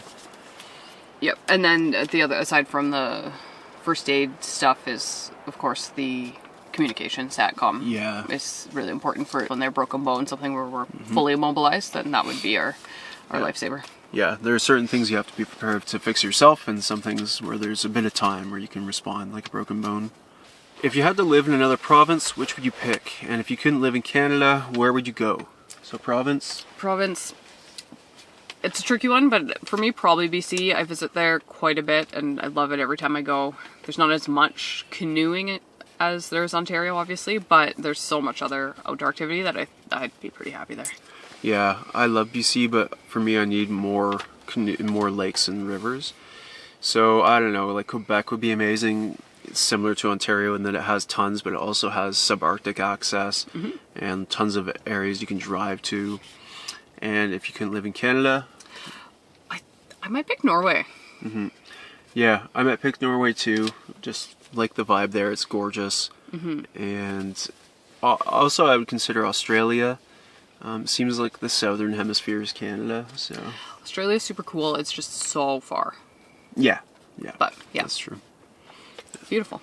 What adventures do you have planned for 2025? I want to hear the list and what has you excited about each. Lots of plans. It's not fully kind of shaped up for 2025 exactly what we're going to do, but hopefully back to the Barrens. If we don't do that, then some fly-in Northern Ontario. Yeah. Those long trips. I'm excited about. Yeah, some long trips, and I'd like to do even longer solos as well. I have some huge ones in mind, but the plans are always in flux, and usually what I plan at this point in winter ends up changing by spring. So, yeah, TBD. Is there any winter gear you want to or will be upgrading this winter? Well, I got new snowshoes. That was good. Oh, and our sleeping bags. We just got these -35 bags. This first trip with them. Yeah. Because we're tired of stoking the stove all night, waking up to do that every 90 minutes with softwood fuel on a medium-sized stove. Yeah. Yeah, the sleeping bags is the big one, the big upgrade for winter. That's all that's on my list at the moment. Yeah, that was the biggest one. I'm curious to know, how do you plan so many of your meals in advance? How do you keep your food fresh for 2- and 3-week trips? Are there foods that you've learned not to ever pack again? So I have a 10-day solo meal plan as a base list, and I just build off of that. Just make it smaller, or double it for 2 people, or increase it if it's a longer trip. Repeat. So that helps. And how do you keep it fresh? So fresh stuff we have to eat usually within 10 days, and then cheese, for instance, we push to like past 2 weeks. And are the foods that we've learned to never pack again? Shepherd's pie. Rancid farts. Dehydrated shepherd's pie. Yeah. Garlic bread, I used to bring more, but it tends to go bad too. No, not really. I just keep it simple but enjoyable. This one's from Xander. Can I crash on your couch? No. No, never. We got a spare bedroom for you. Yeah, you can sleep in front of it like a dog. When you started the channel, did you think you would change the name? And how was it you decided on Lost Lakes? So this the Backcountry Angling Ontario that it used to be started as a blog. I typed up a journal with some photos, and then I decided on a whim to record a camping trip, my first one of the spring season, on a below point shoot camera. And eventually I just decided it was too niche. It was limiting. Backcountry Angling Ontario. People couldn't even remember the name. It was just a terrible name. So Lost Lakes, we have been talking about it for months. Like we discussed it with your family, and it just hit me driving in the car one day. Lost Lakes, you know. A lot of them, they just didn't feel right, and that one just, nothing. I had no objection to it. Felt quite right, and we'd been talking about it. John was in Thunder Bay, and then he drove back to Marathon. About an hour later, he called me and was like, "What about Lost Lakes?" Yep. And that's it. Ooh, I love your music. Would love to know the artists. Most of them are now from a service called Artlist, so they're paid tracks. They're not royalty, so they're all over the place. I find your phone can usually identify the music in it, and if it can't, just ask in the comments and I'll let you know. And thank you. More FAQs to come after another trip. I was headed back to the same spot to pack up my camp there and move to a new lake. On my way in, I scouted out the next camp on foot to break a trail and cached some gear while I was at it to lighten my load.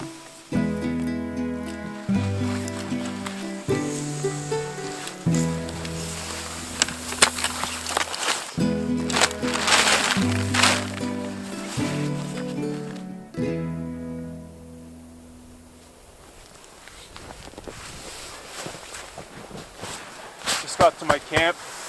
I stashed some gear where I'm going to set up my next camp, and I was scouting it out and to see what kind of fish are in that lake, if any. First, I'm going to spend the night here. It's going down to about -25 tonight, so it's nice to have an established camp with firewood.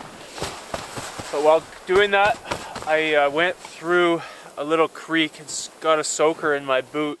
So it's been wet for a while, and it's getting colder than I'd like, so I'm going to get a fire going right away.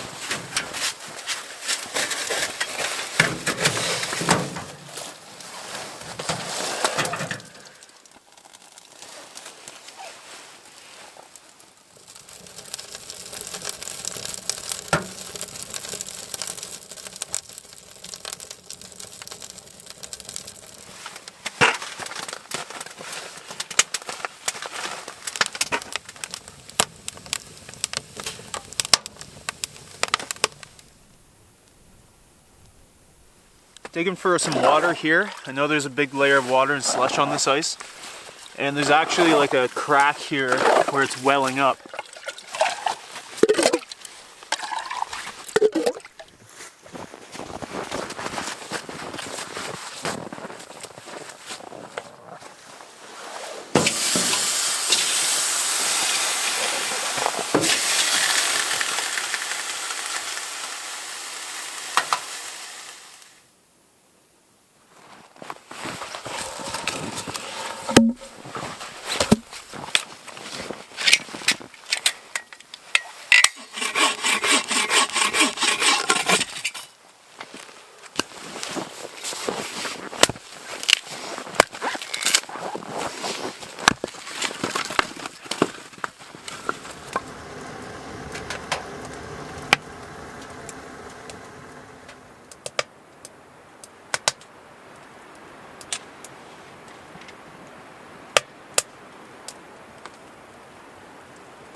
I conked out for an hour and it's 9:30 now.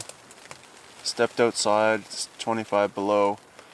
But a clear night and the stars are terrific. Walked a little ways out on the lake and looked north around the point. Seemed like the sky was shimmering a bit, some pillars, and I let my eyes adjust, and sure enough, northern lights are glowing up there. It's an amazing sight.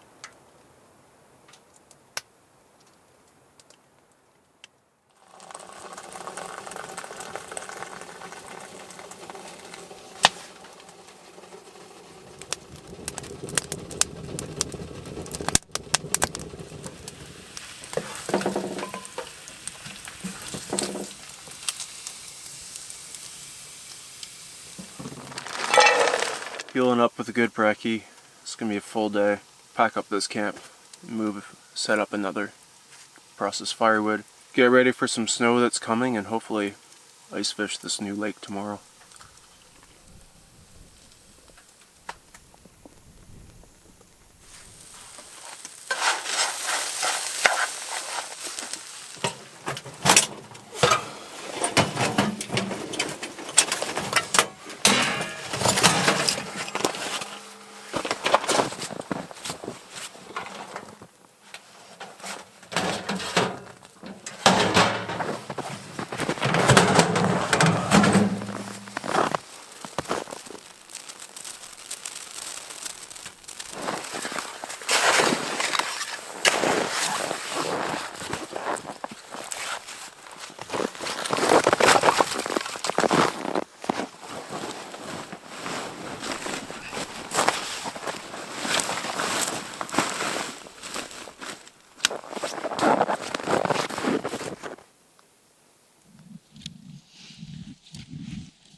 Finally got everything to this new camp, and I'm really glad I scouted it yesterday, knew exactly where I was going, and had a broken trail.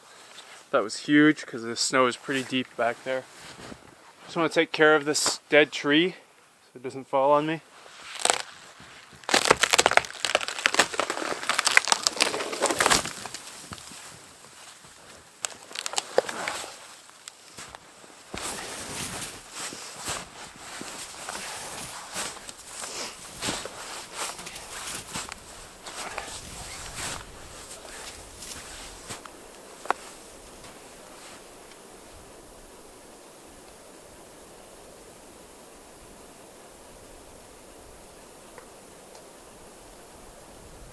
Yesterday when I scouted this place out, brought my fishing gear in, I also brought a new stove. Another stove? You serious? Look at that. How beautiful is that? And there are certainly some differences. The door, I love this door. The Alaskan door is a bit fussy and it can really lock in. This one, I guess I can't say yet, but I'm just looking at the design, it looks like it won't. Really nice damper. I'll set it up and then I gotta get some wood going.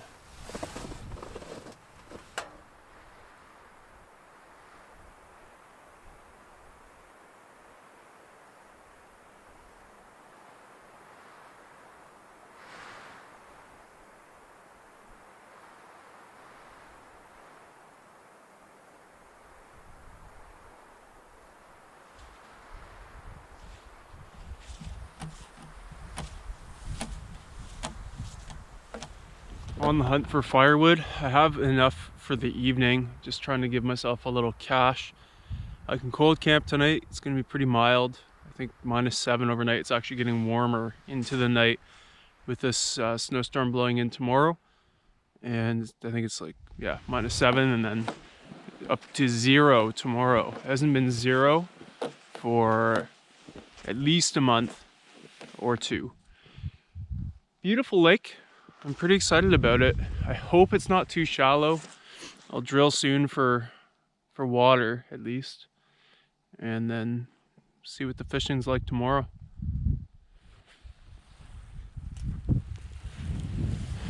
Getting dark in the woods.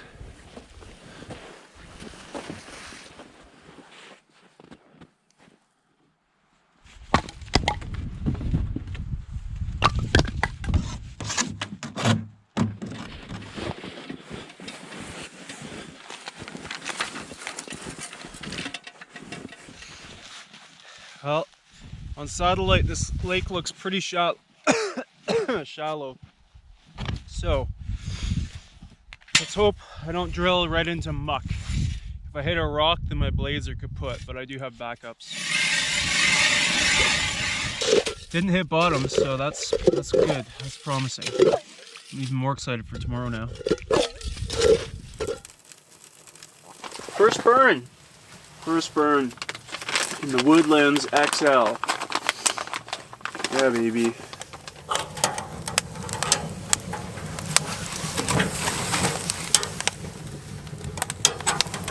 Oh yeah. And I said it's my first burn. This has been used a little for demo use. Just a little. Oops. So it has been burned in.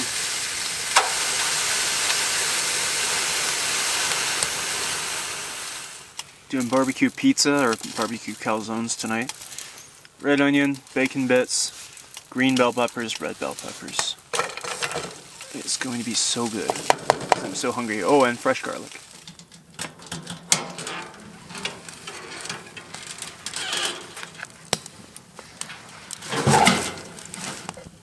A new wood stove and non-calzones. That's what this channel is all about. Got these all fried up. Transfer them to my plate. Toast up the naan with matzo in it, and then fill her up. I really think this could be the best calzone I've ever made. Possibly because I'm ravenously hungry. And the pizza sauce is not just pizza sauce, but also barbecue sauce and sriracha.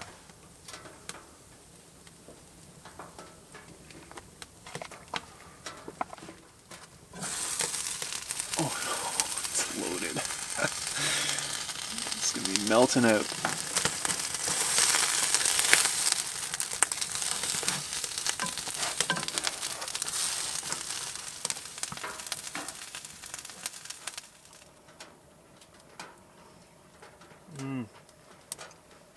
That tastes so good right now. Side table's good for stuff like this.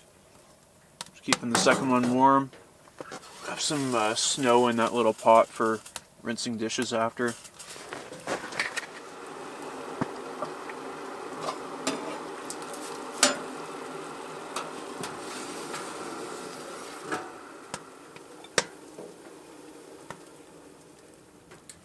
The door on the stove is so beefy. It's like a vault.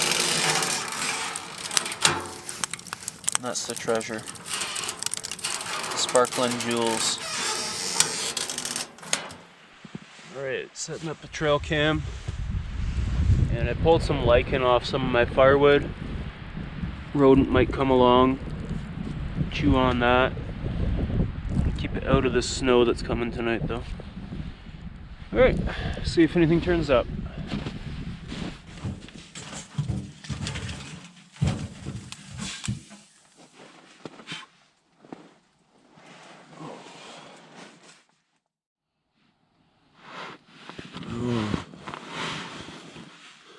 Nice and mild this morning. Pretty good sleep. Feel pretty raw, but I'm looking forward to today. Let's start out with some firewood. Get all my firewood prep done, warm up like that, and then I'll be good for tonight. Minus 20 tonight, not too bad, but I'll still run the stove all night. Okay, just poured my coffee. And that's still boiling hot in that thermos. So with this trail camera, I can't see what's on it until I get home connected to the computer. But I see no tracks. My delicious lichen offering appears to be untouched. So I'm assuming there's absolutely nothing on there, but that's part of it, the hunt. I just got this. And now I have a small obsession immediately with trying to capture wildlife on it that I wouldn't otherwise get the chance to see. Yeah, I'm hoping I can get something on it someday, but it's just like fishing. You can't succeed every time. And that's what makes it fun and exciting.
Didn't use the baffle last night because I had poor quality wood. Well, not great. And I didn't want this to inhibit the draft and cause smoke to come billowing out. But I'll put it in tonight. It's just a rack that it sits on back there, and we'll see what that does for the burn time. So my drinking water had quite a bit of sediment in it, which I'm thinking means I was pretty close to the bottom. So I've just opened up my drinking water hole again here, buried it in snow so it would stay open. And I'm going to send down the underwater ice fishing camera and have a look.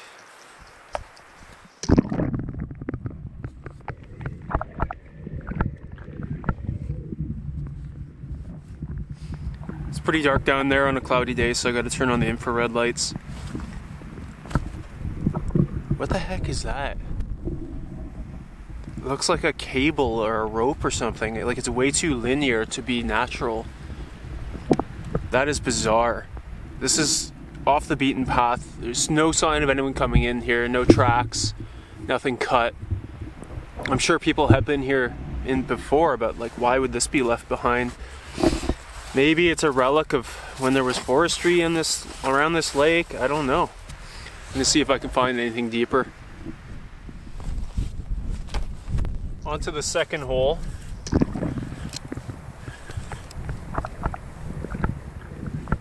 That's not what I wanted to see. Just looks desolate down there. These mucky bottom lakes, shallow. They're glorified swamps, so I'm not too hopeful looking at this. I'll keep walking, see if I can find any more depth. Yeah, same story here. And I'm about 2/3 of the way down the lake. It's only about 300 meters long, so my hopes are diminishing here. I'm at the end of the lake. This is it. Drill one more hole here. It's a little deeper here, but still not much and no signs of life. I'll still throw a line down, but it doesn't look too good. Based on how shallow the lake is, I would say perch are possible, pike, speckled trout possible, if it's spring fed. So anyway, I'm gonna go small to not rule anything out. A little ultralight rip and wrap.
It's gotten really nasty out. No luck with the fish. What are you gonna do? Now I know. That's always a good feeling. And on the bright side, I've got a beautiful camp here, which I'll be coming back to, hopefully with Erin, to build an igloo, we hope. Hopefully that's gonna work out. Just a beautiful spot. I like to get a fire built before I go out on the ice in case I go through or something, especially when I'm alone. And if that doesn't happen, which it never does, not yet, it's just nice to have. All I have to do is light the fuse.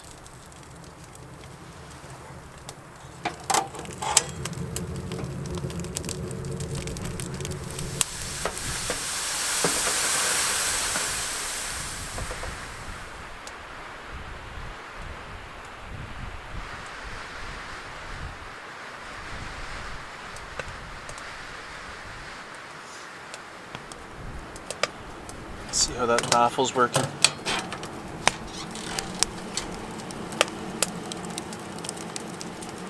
See how they can't go right up? You have to curl around the baffle. Oh, that's cool.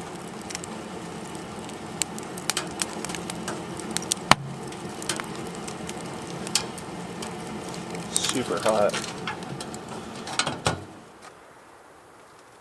Wind is really gusting out there. That's why it's nice to be in a wooded area, not too exposed. Even this is somewhat exposed, but pretty good. Got dry clothes on, warm meal in my belly, scotch and a book, rest in my back. It sure makes you appreciate the simple things out here. Like, I'm so happy just to have these comforts now. After another day of, it's hard work. I'm not complaining, just saying. And I miss Erin more than ever out here in the winter. For emotional reasons as always, but practical reasons, it's so much easier to camp in the summer alone than it is in the winter.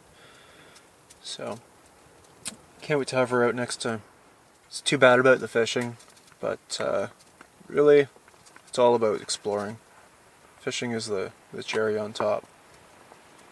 So, cheers to exploring.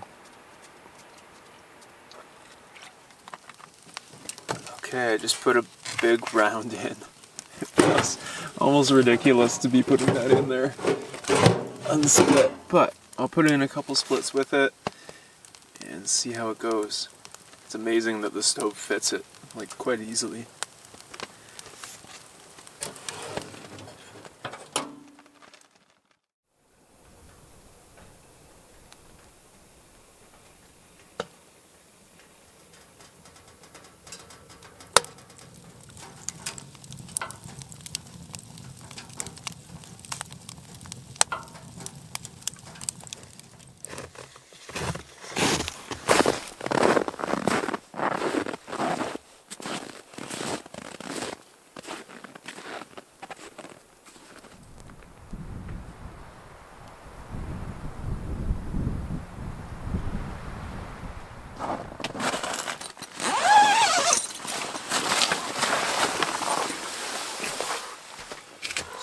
First night with the new stove, and I absolutely loved it.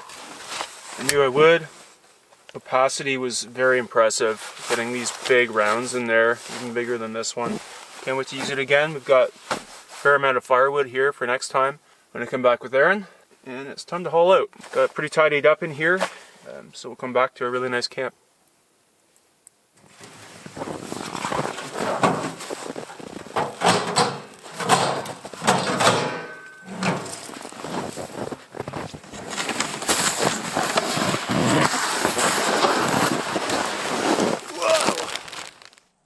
Coming in off the creek, back to my trail, and what do we have here?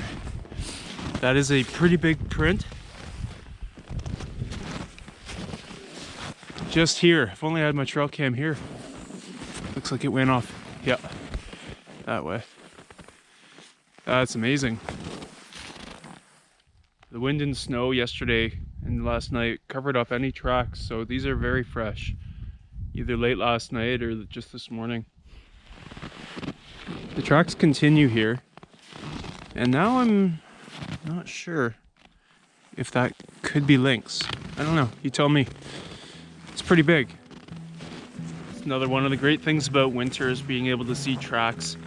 Just makes these animals that you never see feel so close. Can't wait to get back here with Erin, and we're gonna try again on the Igloo. I was excited for a shot at Igloo Redemption next time, but first, the next batch of your questions. Have you ever had a close encounter with a bear, wolf / other dangerous animal, and what did you do? What do you keep with you for protection from these animals? No, we've never had a really bad interaction, have we? Not super bad. Two come to mind from last summer that were like the spookiest. One, just in the middle of the night, I got a moose ran right past the tree that I was hanging from, and in the hammock? I thought that the tree was falling, and there's nothing we could have done about that. We were lucky it didn't hit me. So there was that one, which was just spooky, and then on Superior, we woke up in the middle of the night to what was likely a mom with cubs, a bear. We think that the cubs probably didn't see us. We were in the hammocks too, and scuttled pretty close, and then she realized we were there, made some noise. By the time we were up, they were all gone. But ultimately nothing happened. No, nothing happened, and we were safe, but those were the two closest, and there's nothing there that we could have protected ourselves with. No. We keep bear spray. Yeah. There was nothing predatory in either of those cases. It was just chance that they happened to be running past us, and they didn't give us any grief. Yeah, bear spray and... Yeah. Yeah. Aren't you nervous in icy waters like your early Lake Superior trip when you only have a dry suit? I was told that a dry suit would only give you about 4 minutes of time before hypothermia sets in, and if you fall out of your canoe. Yeah, and we did trips on Superior at ice out with no dry suits, which is very dangerous. Yeah. But since we got dry suits, we did that test on a trip. We had some time to kill. We were wave bound, and we went into the water with our dry suits, and we lasted like 8 minutes before we just got kind of bored and felt like we had stabilized. Yeah, and definitely always just conscientious of Superior and the dangers, even in dry suits, and really it's trying our best to avoid big crossings. If we have to do big crossings, making sure to have good weather, but being close enough to shore that we can get ourselves there if needed. The 4-minute thing, I don't know. Yeah. I mean, I just did something in the ice and was in there 10 minutes straight. Yeah, polar plunge. She was in for 10 minutes, but she's special. She's able. But yeah, like it hits you. You don't have a ton of time, but the dry suit definitely helps. And the main thing is just, yeah, we are super conscientious and try and stay within a distance we can get back. Yeah, one thing we noticed about that test, it kind of like confines you. It's not nice to swim in, so that was good learning. Stick stoves, which do you like best? Any changes you'd like to see? Other models of interest? Ooh. Yeah, stick stoves. I wish more people were using them. I think it's crazy how dependent people are on gas canisters when stick stoves are so versatile. Unlimited fuel, at least in most places so that light. People camp in. So some of them are so lightweight. Well, I got ones I really like. Lightweight ones, titanium from canoepaddler.net, I believe it is. I'll put it in below. And that's my go-to, but then also recently a big, heavier one by Spruce, Black Spruce Gear in Ontario. And it's like a powerhouse, but it weighs 6+ pounds. So, yeah, and just like, what do I like, or what attracts me in a model is being able to feed it from the bottom and good size sticks. So many of them are fussy and small. I'd much rather have a good one that can take a good sized pan and pot or two as well. How did you get me to watch a 4-hour camping video? Well, you know, I guess some people are like us, like-minded, and that's as much of YouTube as just how much you relate to the YouTuber. And yeah, I guess we relate to some people. Yeah. Obviously not a huge audience, but not everyone. Enough to do this full time. So we're really grateful for that. And if anyone sits sticking through around. a 4-hour video, thank you so much. What is the name of your and Erin's YouTube channel? Yeah, I think it was a facetious question, but we do have a second one called Lost Lakes, FYI. Lost Lakes 2, sorry. We post random stuff there, and yeah. What's your favorite lure to use for brook trout? I would just say it matters so much less about the lure than location. So studying fish locations, that's the main thing. But of course, inline spinners and spoons be some of the go-tos. But I really don't have a favorite lure. Where do you get your maps for your trips? All over the place. I really wish there was a centralized location, and I've thought about making some sort of resource for that, but I just don't have time. Maybe someday in the distant future. But one thing is my Canadian canoe routes. I use that a lot. That's probably one of my biggest resources. Mm-hmm. How is your knee doing, and are you doing anything extra to protect it from further injury? It's doing quite well. It probably is a bit of a ticking time bomb, and it probably will have to be replaced, but a lot of people have to do that. And anything extra to protect it, I've been doing a program called Knees Over Toes, walking backward on a treadmill, rowing, and just generally trying to strengthen and stretch my legs. Yeah. Why not eat more fish? There's so many reasons why. Like, Erin's a vegetarian and just doesn't like fish. She will eat meat sometimes, but doesn't like fish. The bugs could be crazy. It could be a really cold or rainy day, incredibly hot, exhausted. Yeah. Oftentimes the fish that you catch might not be the right size to eat. Yep, not legal. Just have to eat down the food in the barrel. So it's unwise to rely on fish for a wilderness canoe trip exclusively or for a significant portion. So you have to bring the food if you want to just be enjoying it and not focus on survival. We're not survivalists. Many other reasons, but those are some of the big ones. What hurts more? A, removing a barbed treble hook from your leg, or B, Leafs losing another first round series? In a long-term sense, it's probably the Leafs, because I'm usually depressed for like 3 days after they inevitably tank. But removing a barbed treble hook really sucks too. Ironically, I had pinched that one, but not flush. So if you're pinching your barbs, make sure you can run your finger over it and it feels flush, or it's not any good. Or just buy barbless. That's the best way to go. Would you ever write a book? Maybe someday in retirement, I'd love to write a guidebook. But Erin has been writing articles for Paddle and Portage. Yeah, I've been writing articles for Paddle and Portage last couple months, so I'll probably keep doing that for a little while. I've really enjoyed it, so. someday those could be compiled into a book perhaps, so. Yeah. Yeah, but nothing immediate. When will Erin get her tree on Lost Lake Island? I had never seen the logo like that, as though it was like me on an island. No, I don't think we'll redo the logo to make it 2. 2 is just not a good number for design. It'd be crowded. It'd be crowded. Here's a question for me. What tree would it be if you were to place one on the island? What species? Cedar. Yeah, I thought you might pick that. Good pick. Thank you. What does Erin do for work? John, do you foresee continuing to do YouTube full-time, or is a GIS type job again a possibility? What do you do for work? I'm a registered psychotherapist. And yeah, I definitely expect to do this full-time. Like, we had a really good year, and GIS, I loved making maps, but it was killing my wrist because it's super click heavy. You just can't not click all day. So that was one of the main things that got me away from that.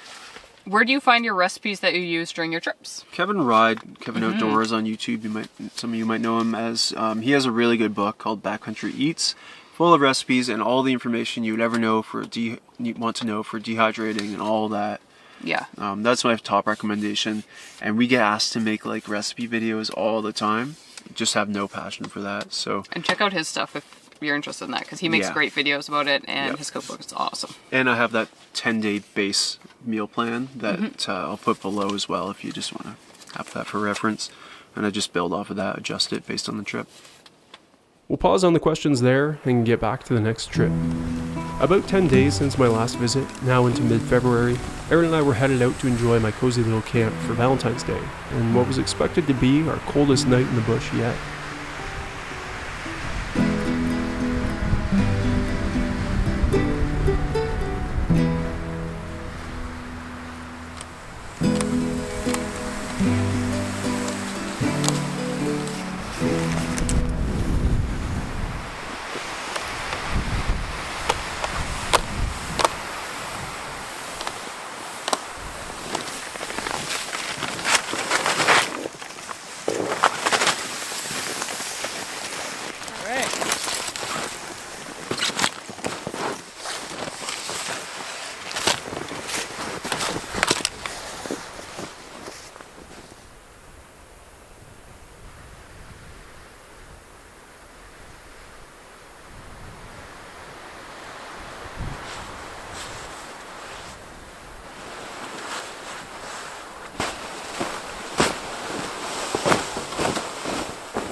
Time to start the fire? Yeah.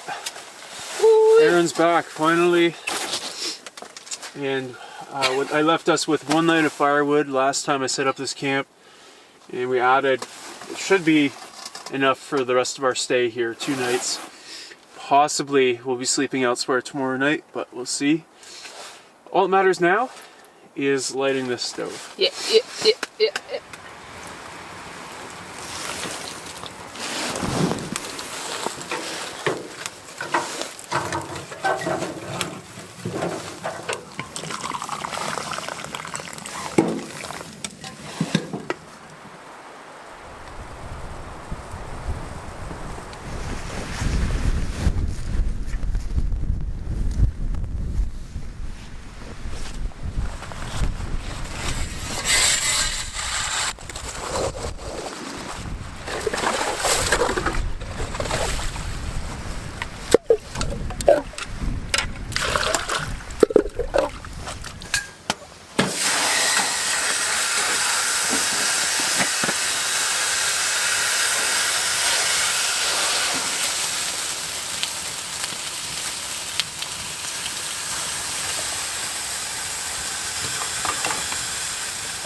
Were these on sale?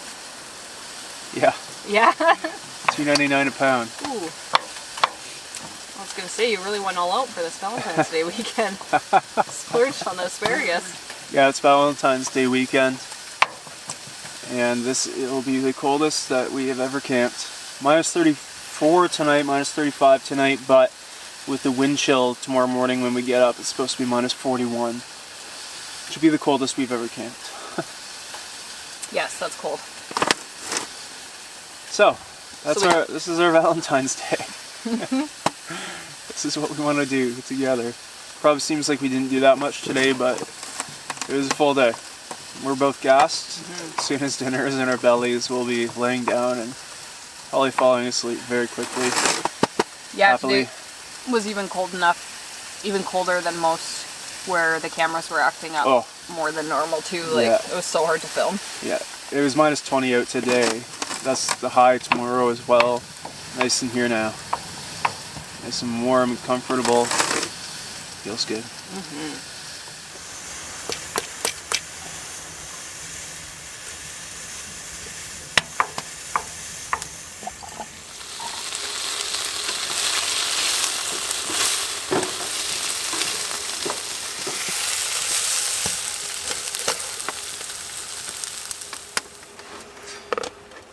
First course, asparagus. Here.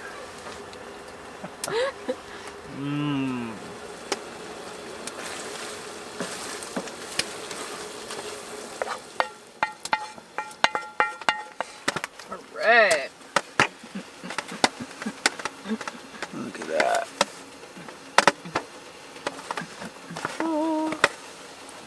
Thank you.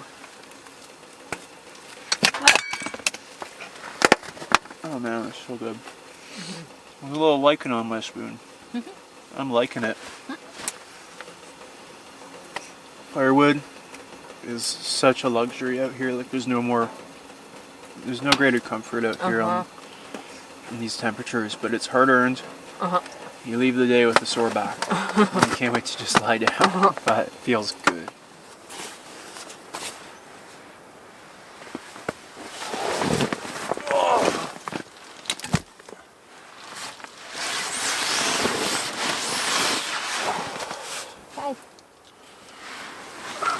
When you were a kid, did you ever go upside down in your sleeping bag and play Caterpillar?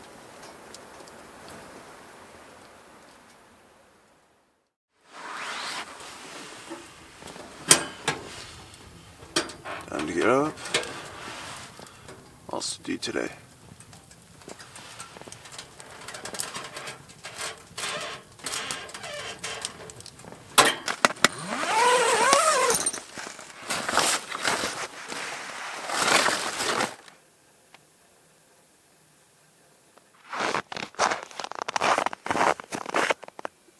Just a little warmer than forecasted. Expecting minus 34 this morning, minus 33.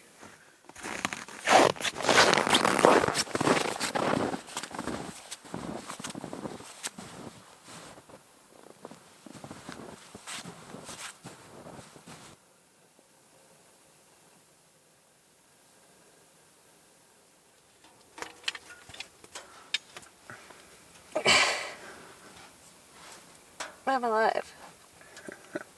I've hatched out of my chrysalis. You're beautiful.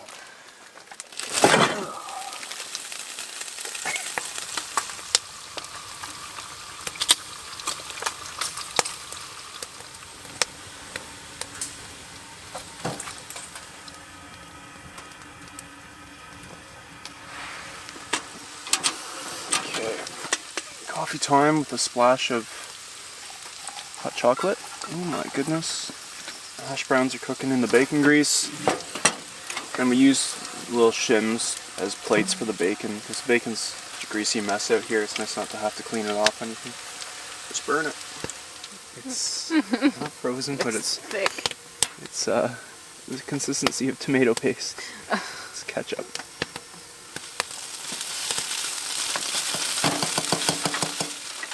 This is our tool for building an igloo. We've tried it a couple times, 3 I think, and haven't yet built a full one. But we've had a lot of learnings, and now we're going to try and build an 8-foot one today. I'm just putting it together, but it's a form to make each brick, and then it goes around this pole that helps keep it at the right distance. So yeah, I'm pretty excited to hopefully get one finished today.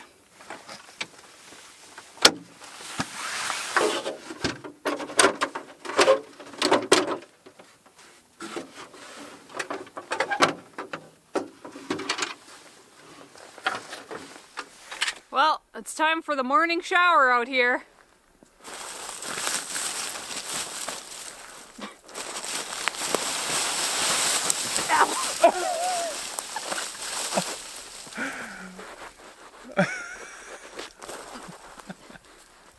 Your turn! That looks pretty heavy.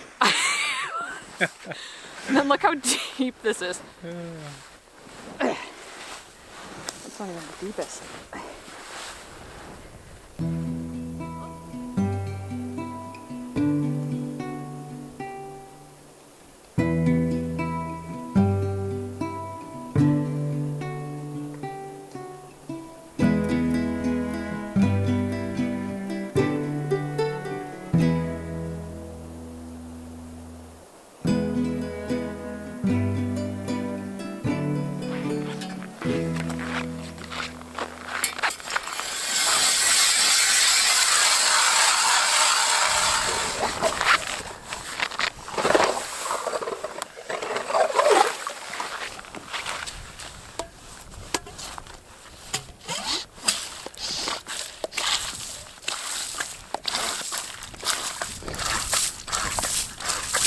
Really throws, eh? Yeah. Incredible. It is. This is a bilge pump for a boat. Used to bail if you take on water in a kayak, canoe, motorboat.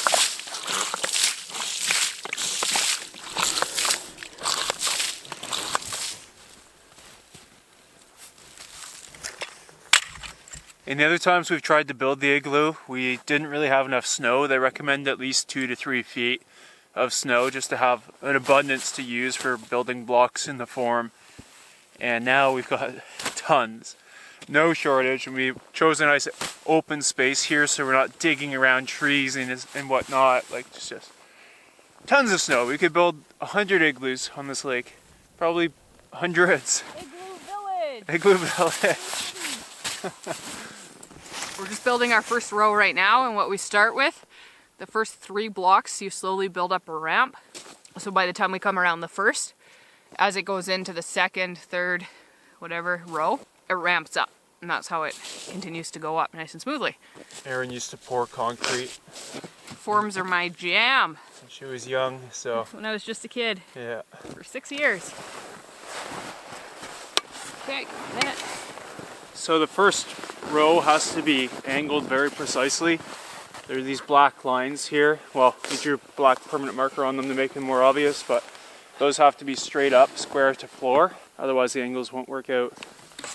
Yeah, there's a significant learning curve to this.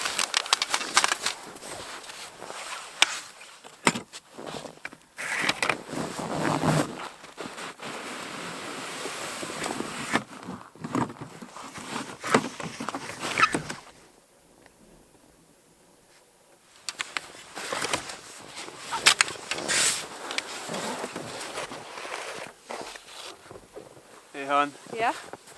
Cannonball!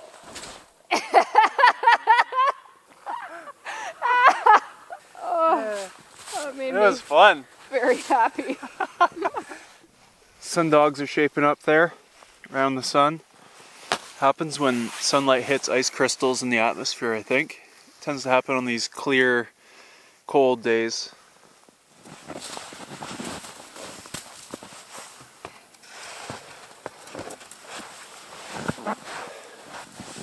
Coming into level 5, it's a catenary arch, so all the walls kind of lean into each other, which gives it strength. And it really starts to curve in now, so it's getting a little tricky. Each level takes less and less snow to make, fewer blocks, but Feels like it's kind of a little technical. more technical, yeah. Yeah. Okay, we'll take another shovelful. Good. We're just moving into level 5 of the Igloo build. I'm letting it center a bit because it's crazy. It's just so hard to believe that you move that form and that snow wall stays, but that's how we got all this. So obviously it works. I'm getting pretty excited to spend the night in here. It's gonna be a cold one, but it's gonna be fun.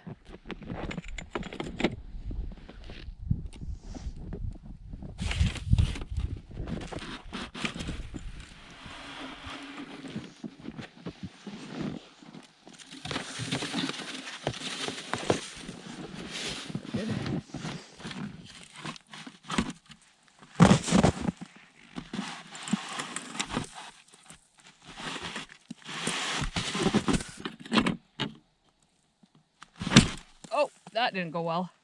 I think there's a gray jay up there. I think that's a gray jay up there. Oh yeah? Hard to tell, it's in the shadow. Yeah, there's one. Looks like a chonker. Yeah, What is that, a turkey? it was a big boy. There's another one over here. Yeah, funny how they show up in pairs so often, They eh? often do, yeah.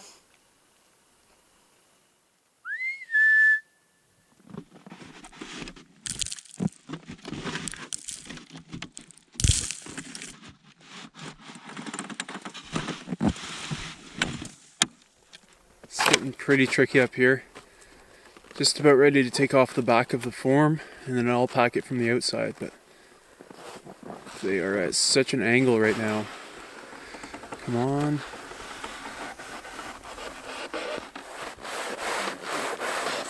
Yeah! Shucks! Shutterbug.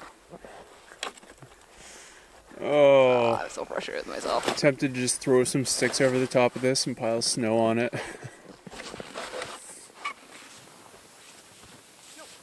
We're gonna take the top off.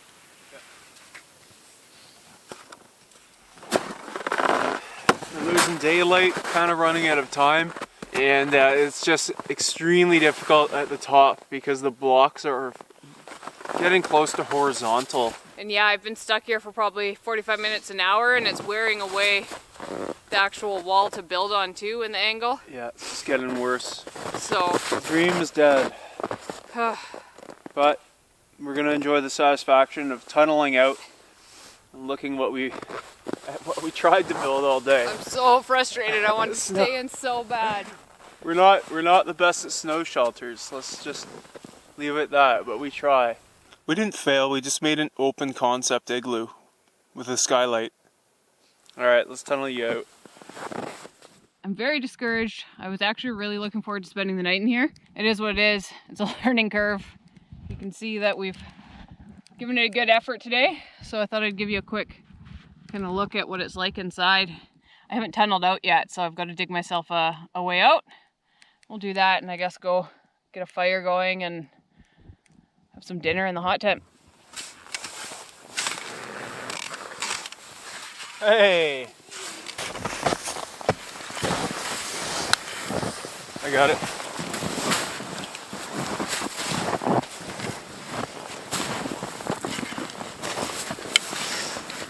Good work, hon.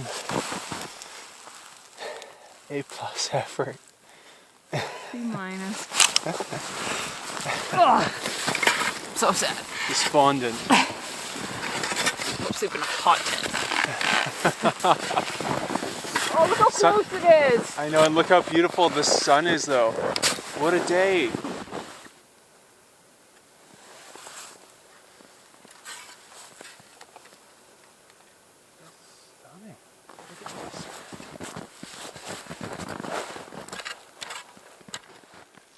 Erin's gonna enjoy the catharsis of a cannonball into the snow.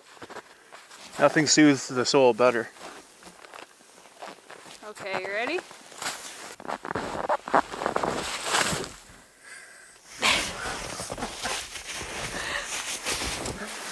I'm gonna sleep here. Incoming! That looked more fun than a cannonball. It was so fun.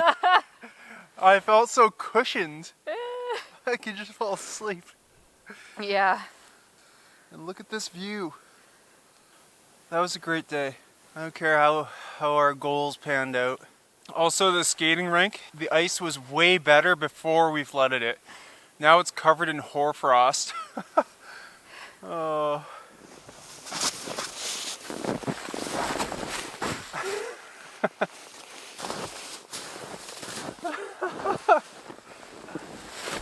All right, should we go home? Yeah.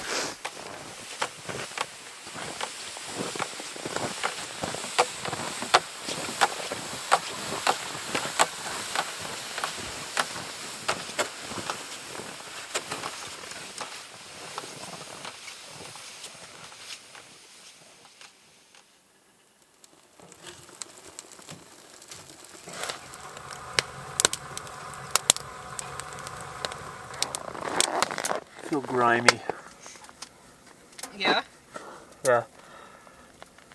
Back in the hot tub. Veggie chili and garlic bread for dinner tonight. And cheesecake. Look at that cheesy goodness. Throw that on some garlic bread. This is Happy campers. hard earned. Yeah, we haven't eaten since brekkie. That's It's, crazy. what is it, 7 o'clock now? Yeah. Nothing crazy, but we're hungry. Yeah, it's a long day. We're hungry, plain and simple.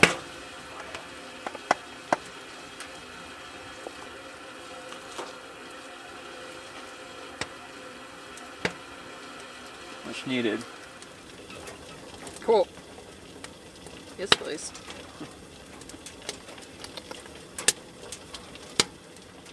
Well, our plans didn't work out perfectly today, but it was a fantastic day. Just like full of color and sunshine. We had so many gray, dreary days, just felt amazing. So we're happy, we're exhausted, going to bed.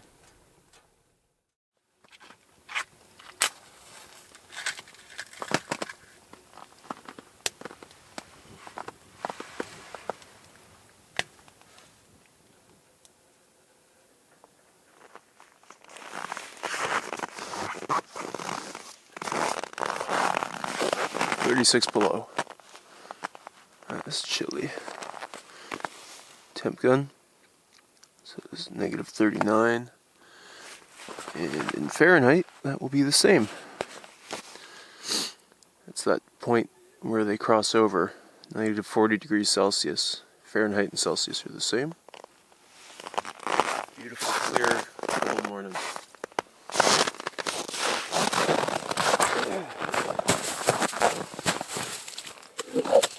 Buried the watering hole in snow last night. Even at minus 36, this hole stayed open and insulated by the snow.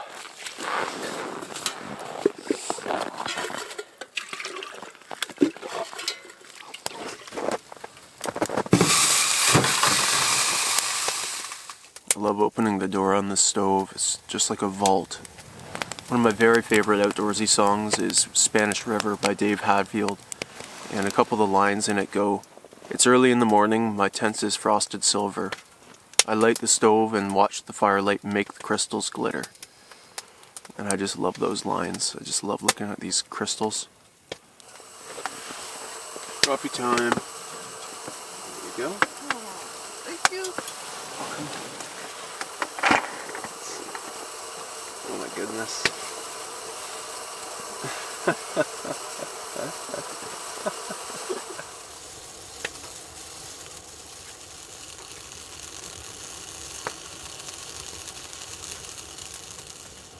Making some bannock this morning.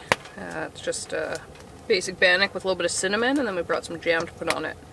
And I'll cut it up into biscuits and we'll fry it up in a little bit of oil on the pan. It's quite a delicacy for out here.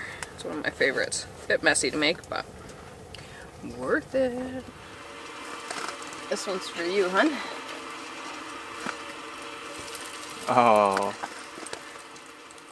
Round 1 is all set, and tons more to go. Making up some calories from yesterday. Be full. I'll jam these up. Would anyone like to come for some breakfast? Yeah, we've got leftovers. Is that the heart?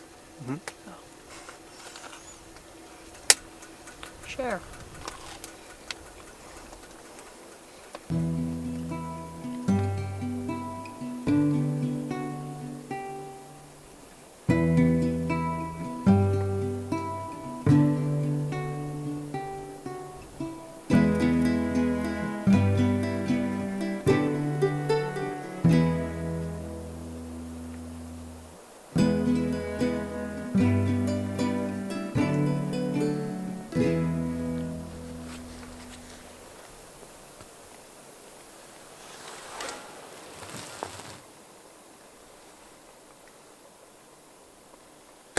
Sweet. Sweet. Last one of the season, maybe. Might be. It's gotta be cold, boiling water. We had a bunch of hot water left over, so why not? It's time to pack up. It's been a wonderful camp, wonderful trip. Time to pack it up.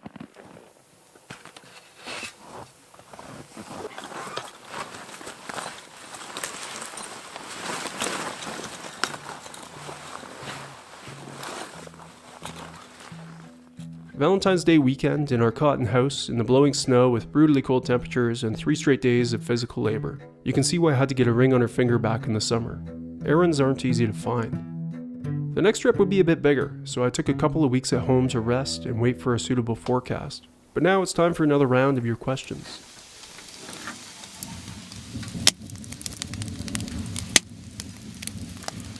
Do you ever get the urge to go somewhere completely different?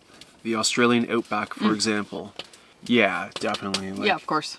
Places like that are just iconic. Yep. But then the logistics come into play, and practical. the Ontario routes that I have to give up that are so much more accessible to me that I'm almost equally excited to see. I think I'd like to see more of those destinations when I'm older and do it like in a tourism sense rather than backcountry. What about you? Yeah, for sure. I definitely would love to see. There's lots of places that I'd love to travel and see. I spent 6 months in New Zealand when I was 18, and so if I were able to bring John there and show him around, I think that would be pretty special. Mm-hmm. Another one we talked about is doing a cruise of some sort around Alaska and through like the Northwest Passage. We're kind of scared of polar bears, so I don't know if we want to do tripping up there, but it would be really cool to see that area that way. Yep. Yeah. Do you plan to make some additional canoe trips with your dad in the upcoming year? Yeah, absolutely. That's a cherished annual tradition. Yeah, hope to do it every fall. What about hiking and camping in the mountain wilderness? Yeah, have you... Yeah, you done New Zealand. Your like toenail fell off. 2 of them. 2 big ones. That's rough. It was great. I loved it. Definitely something I'm open to and would love. I've got some really good friends out in BC that would be thrilled to have John and I out and do some trips together. But like everything, yeah, need to find the time. Yeah, and there's certainly a lot of different gear, or because we're not ultralight campers, we pack comfortably because a canoe or our freight toboggan or Polk are usually shouldering most of the load. We got to propel it, but still.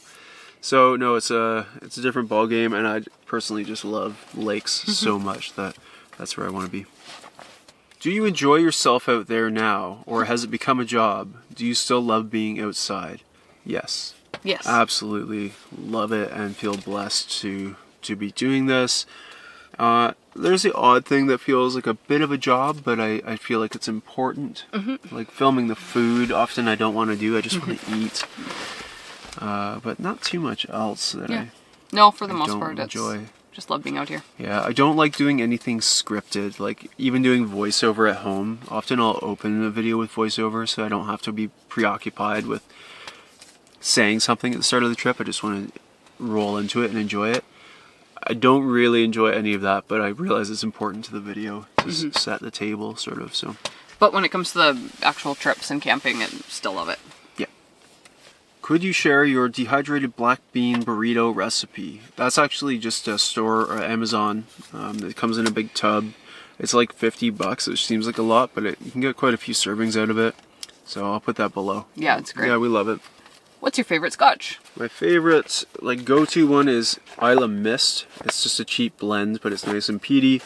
I love any Islay, Lagavulin. If money were no object, I would probably get that pretty often. But I'm not that picky either. Most of them taste pretty nice.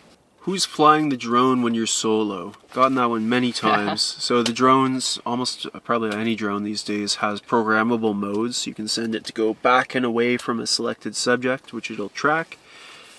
Yeah, so that's it. It's like a low-key way of saying you're lying that it's a solo trip. But yeah, no, drones are pretty amazing these days. Where do you see yourself and your family and your channel in 5 years?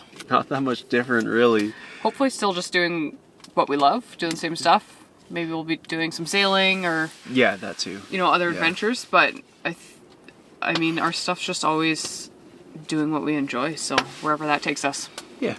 In short, no changes, just the same old boring content. Can you talk about portaging your gear and canoe? Specifically, get into the weight of the canoe/gear and what your preferences are.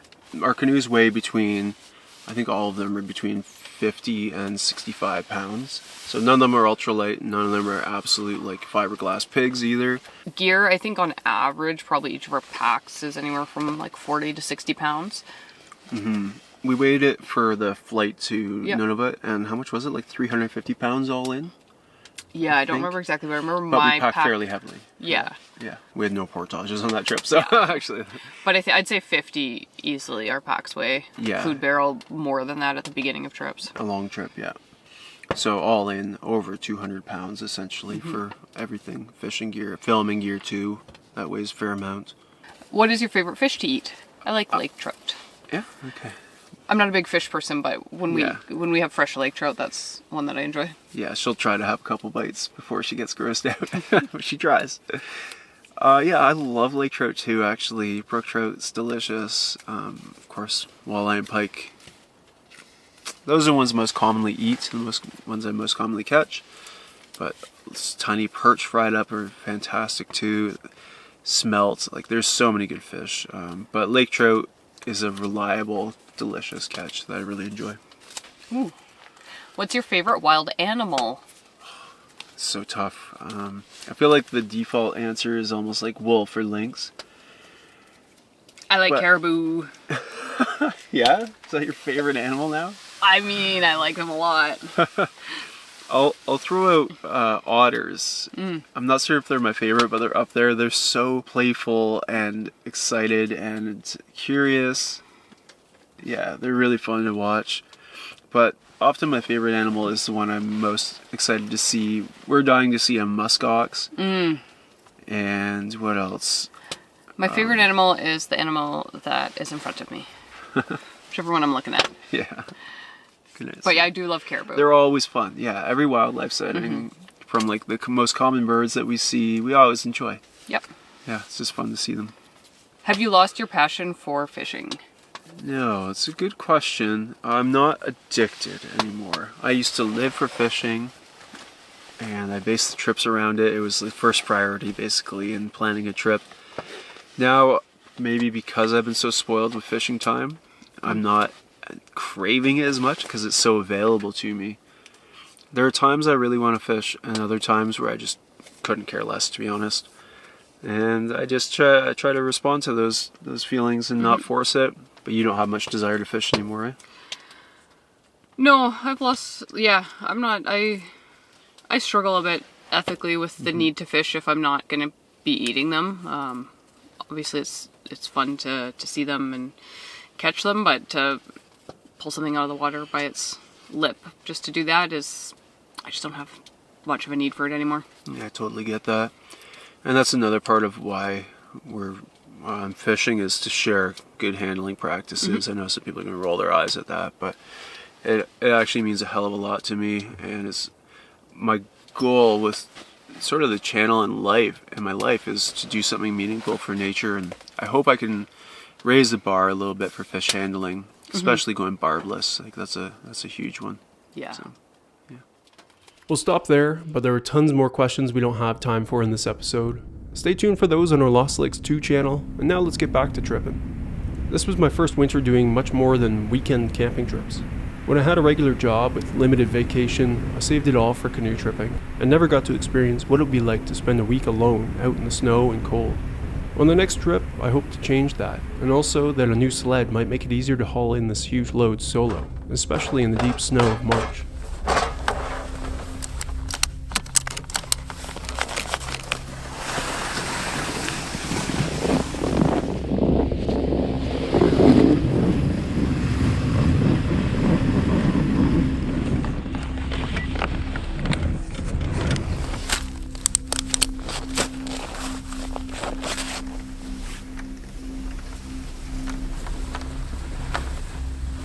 Things are going incredibly well so far with the pack trail. There's a good crust on the snow on the lake here, and I'm not sinking into it hardly at all. The Smitty sled, which is new to me, is performing beautifully. Time to go find home.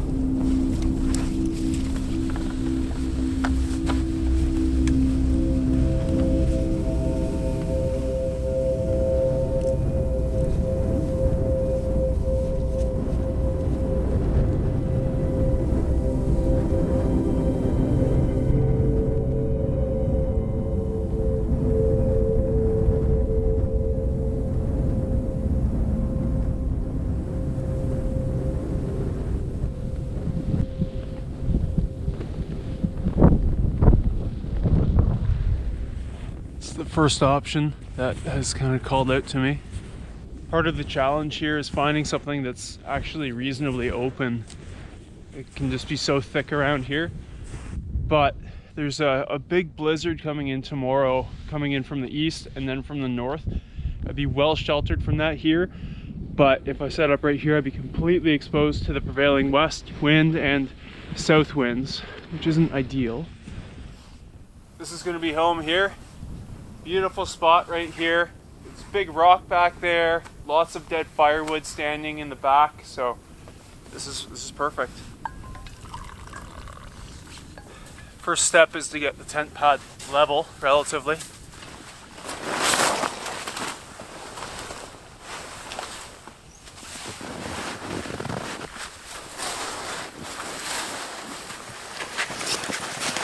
Tent's up. Beautiful lighting in here when sun comes through this cotton canvas, a light colored cotton canvas. It's just beautiful.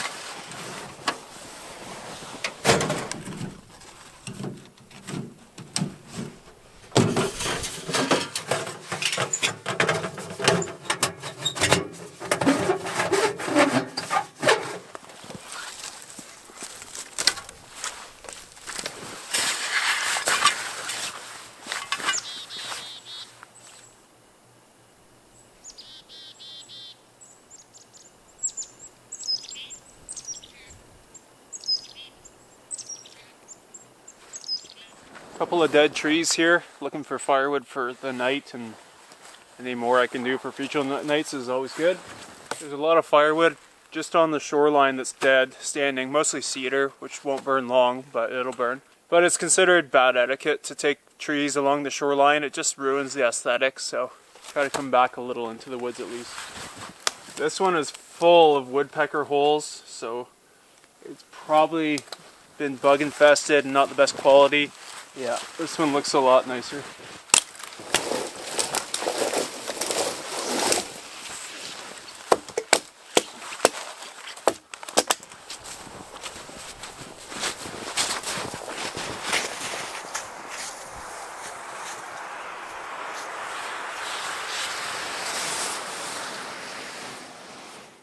Sundog there to the right of the sun.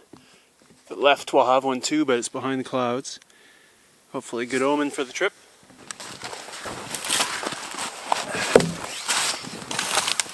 Running out of daylight, but I'm in pretty good shape.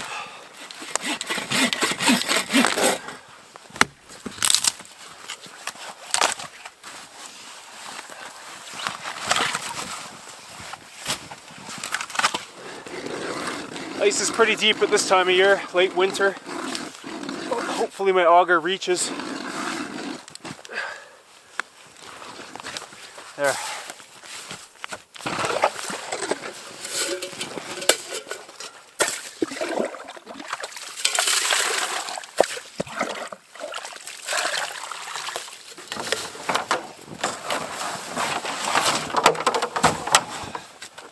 First real test with the Smitty sled, and it did beautifully. Hauling probably 200 pounds of gear and supplies in. It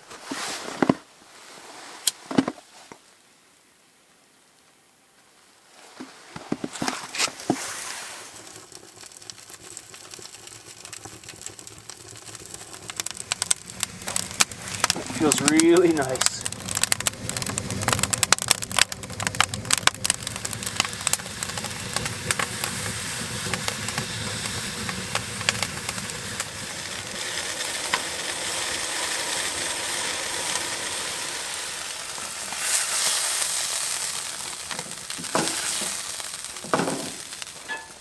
Much needed. Now that I'm tasting it, my body's saying, yeah, I needed that.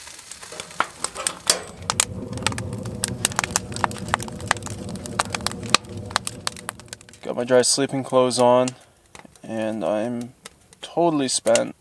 So happy to be lying down. But the day went perfectly. I'm really well positioned for the rest of this trip. And there was only one thing that wasn't really perfect today, and that was crashing my drone. Batteries were too cold and it lost power. I think it'll be fine though. Anyway, good night.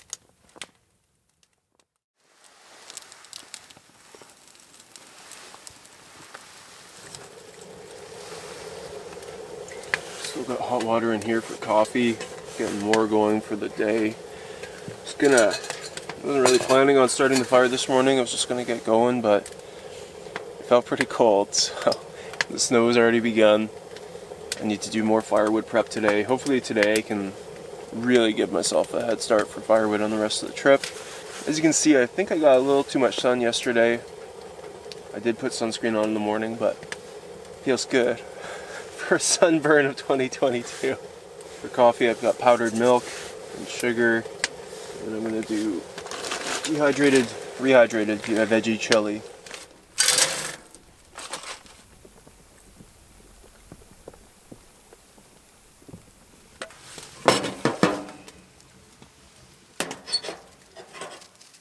Just picked up the stove thermometer. It should help me optimize the burn. Ideally I want it in that yellow range there. Any colder is crease out generating, and any hotter can warp the stove potentially. This fire's dying down, so it might just get into the yellow. Wow, look at that. Right in the middle of optimal. Nailed it.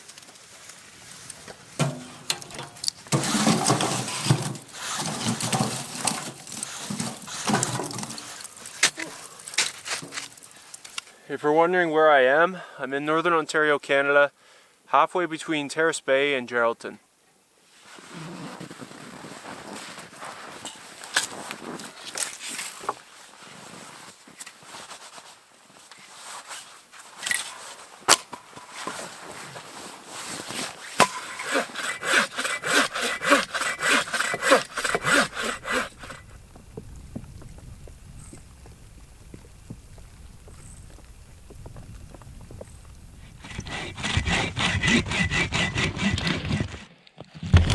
There.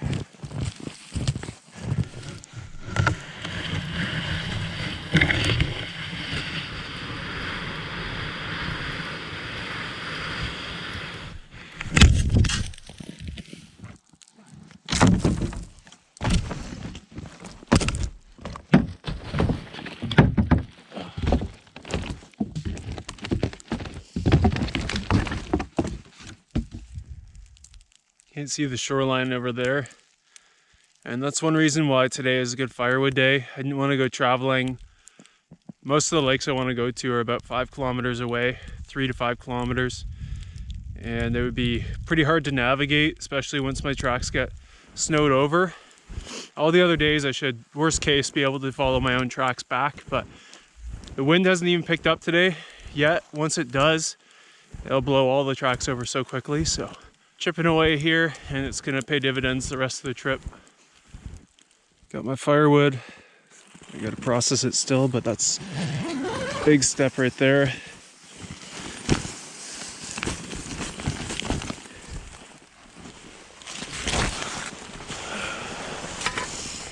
Time for a snack.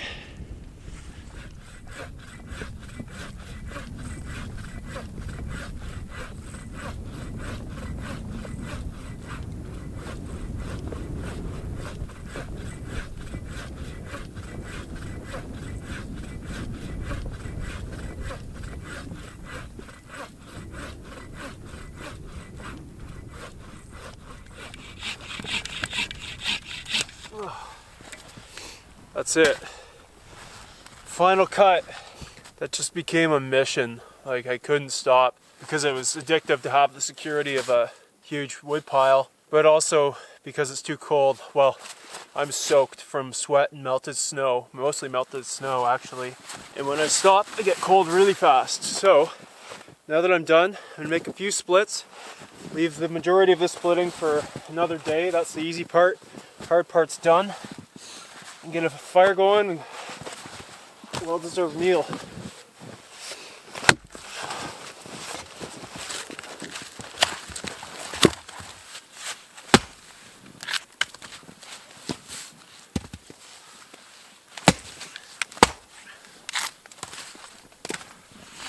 Good enough.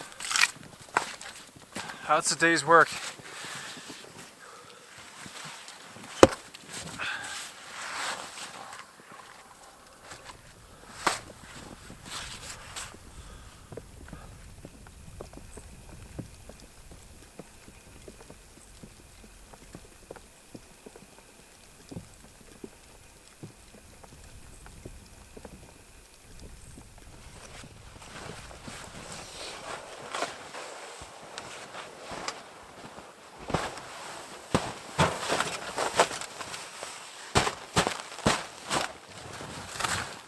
It's all from today. Nice powder, but gotta get it away from the tent. It will insulate the tent, but if I start a fire, it just melts it all and turns it to ice, so it's no good. And I need that fire. Plus it pushes in on the walls and just makes it tight in there. Feeling really good about my firewood supply. Now looking at what I have just stacked up here, still have at least half of it outside. Time to get the stove rocking.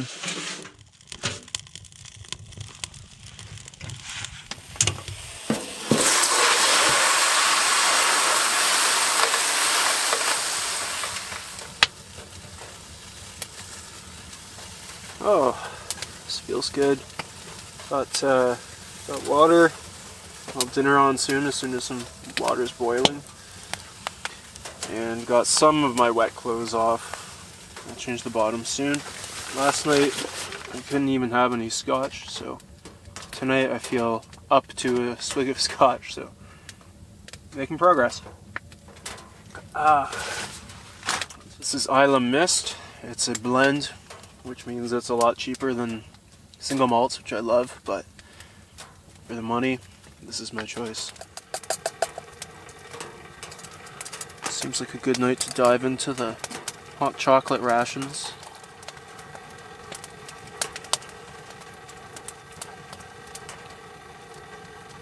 A little watery. A little stingy on the rations. Yeah.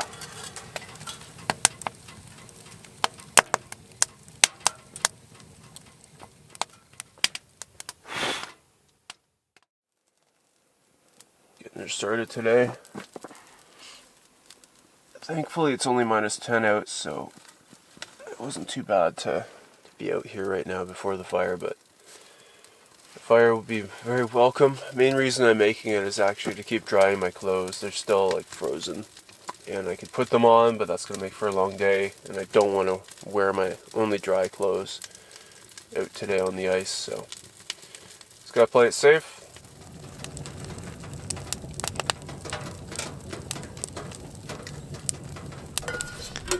So to stop my watering hole from freezing over, I just bury it in the snow. But with the snow that came all day, that was at least half a foot, probably 8 inches or so. I'm glad we didn't get more because this is going to make travel difficult to get to other lakes. So, worked out well. Beautiful coating of snow too. Everything looks amazing.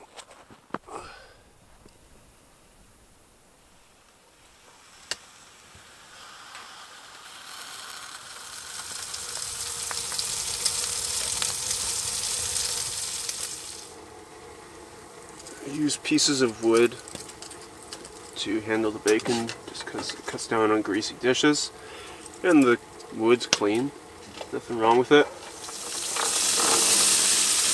Oh, that's a lot of hash browns.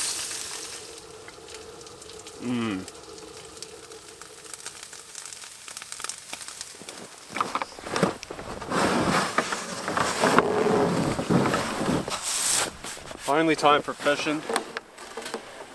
Sled is still gliding really well.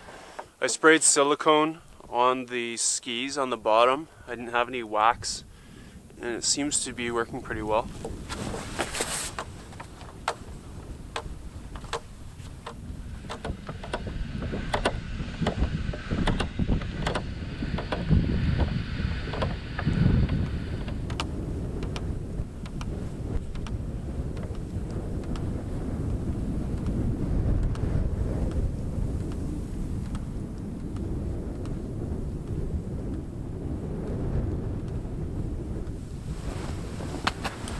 Whoa.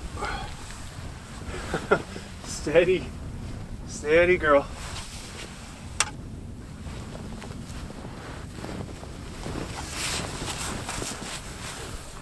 Look at that.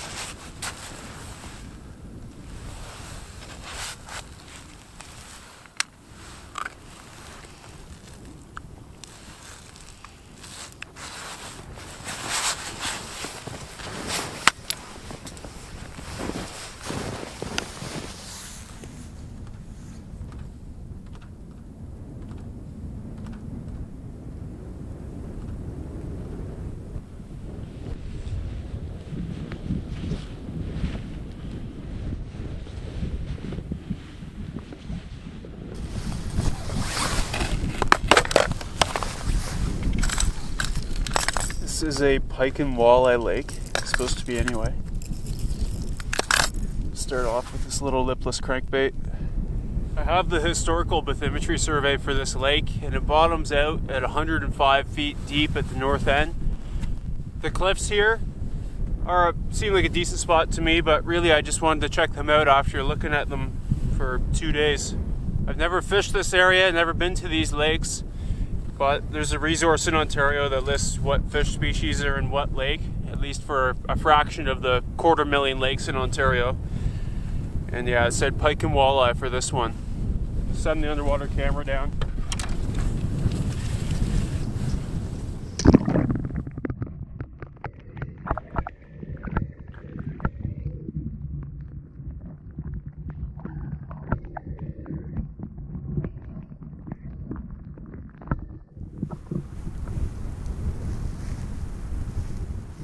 I'm gonna fish somewhere else that's out of the wind. It's just too cold here, but totally worth it to see the cliffs.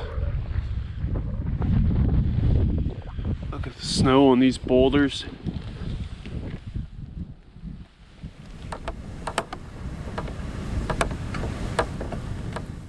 I'm on a new section here off this little point leading into a shallower bay, and if I could find weeds, that would be ideal. Big weed bed.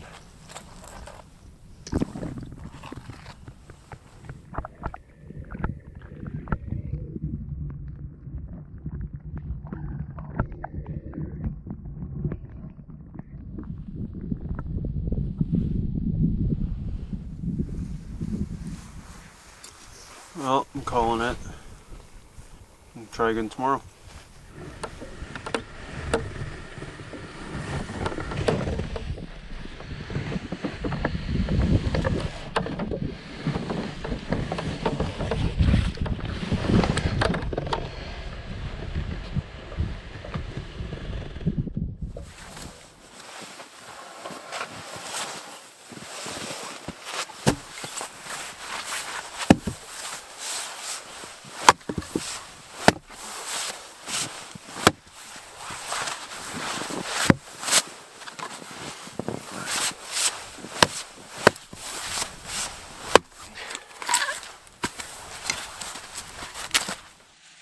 Got camp pretty well sorted out now. Look at this firewood. I feel rich.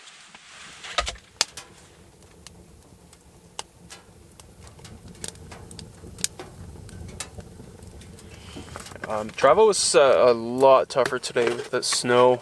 Those lakes that are 3 to 5 kilometers away now seem a lot farther away than when I came in on a pretty good crust of snow.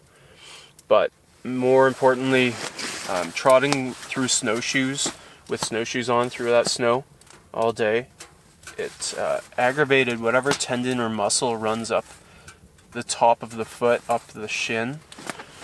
And I'm hoping I just wake up and it's better. But as it stands right now, I definitely can't get to those lakes. And I wouldn't even want to go out tomorrow. So I might be camp bound, which would be fine. Like, this lake is as good as any.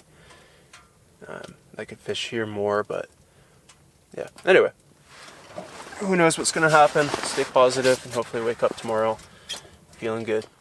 Finally stopped at a decent hour today, so cheers to that.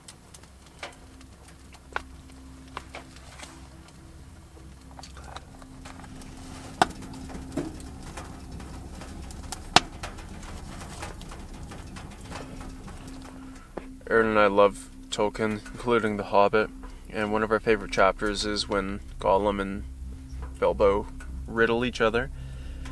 One of them, there are a few I love. One is, it cannot be seen, cannot be felt, cannot be heard, cannot be smelt. It lies behind stars and under hills, and empty holes it fills. It comes out first and follows after, ends life, kills laughter. Any guesses?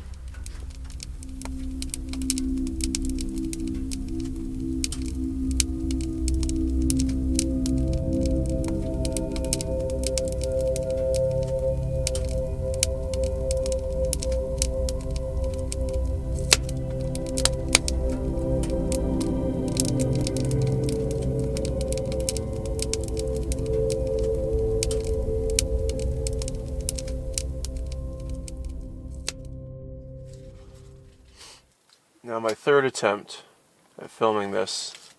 The action cam battery died because of the cold. The birch bark died because of the cold. This camera battery died because of the cold. Now a fresh battery in there, it should go.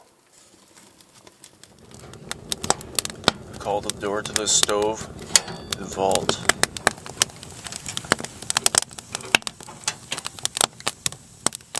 Got up at 4 a.m. to pee, check the stars, which were great.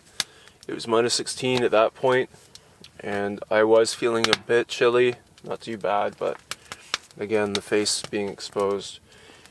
I wasn't feeling anything from the bottom. I've got a CCF pad, close-cell foam, a sheet of Reflectix, and this Amok Fuel Winter Light with an R value of 5.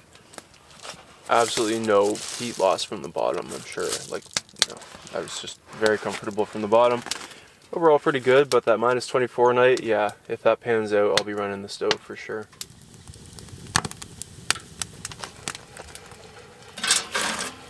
Veggie curry for breakfast. Coffee time.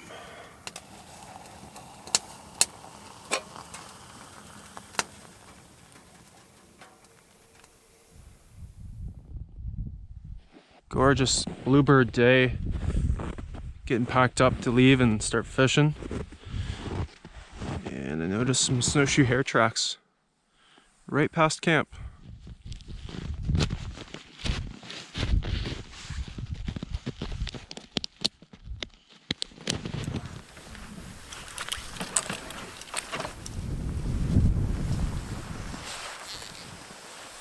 So today I'll be exploring the north end of this lake. There's a big northeast arm of this lake which maxes out around 10 to 20 feet, and I'm thinking that's the best spawning territory. It's too early for spawning, but they might be starting to kind of pick out their territory, so I think that's a worthwhile spot. Plus I want to try and break a trail that way. That leads to one of the lakes I want to explore. If I have a broken trail, that would help a lot. Might get snowed over by the time I get to use it, but it's worth a shot. Might be able to kill 2 birds with 1 stone.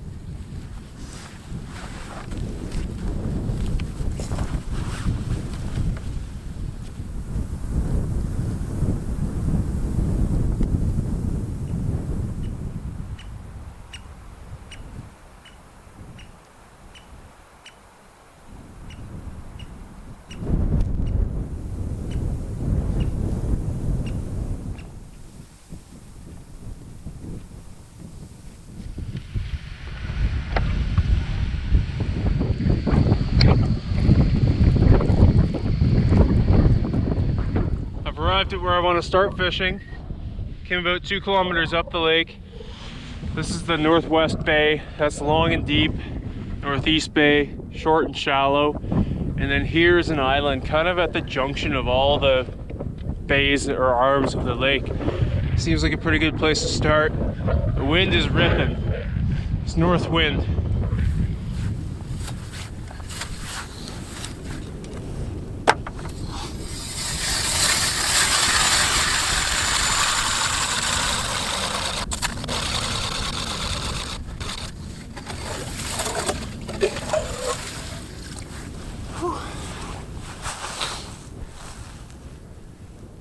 Can't drill too many holes in a day at this depth.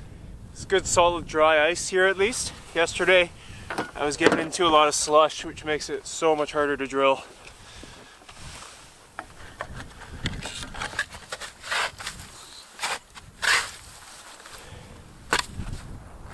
Hoping to see weeds. Looks like some rocks. Don't see any weeds. Oh, okay. A little bit. I'll take it.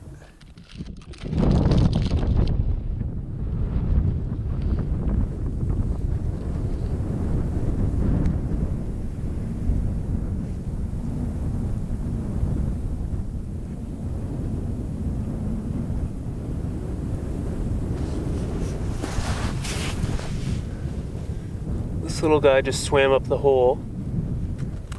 Guide him back down. But yeah, there's life down there. It's hard to imagine, but there is a whole world going on down there throughout the frozen winter. Here's the Hobbit trivia for the day. Alive without breath, as cold as death, never thirsty, ever drinking, all in mail, never clinking. Oh. That moment when you've had absolutely no action and your line catches on the ice for a second and your heart leaps. Oh.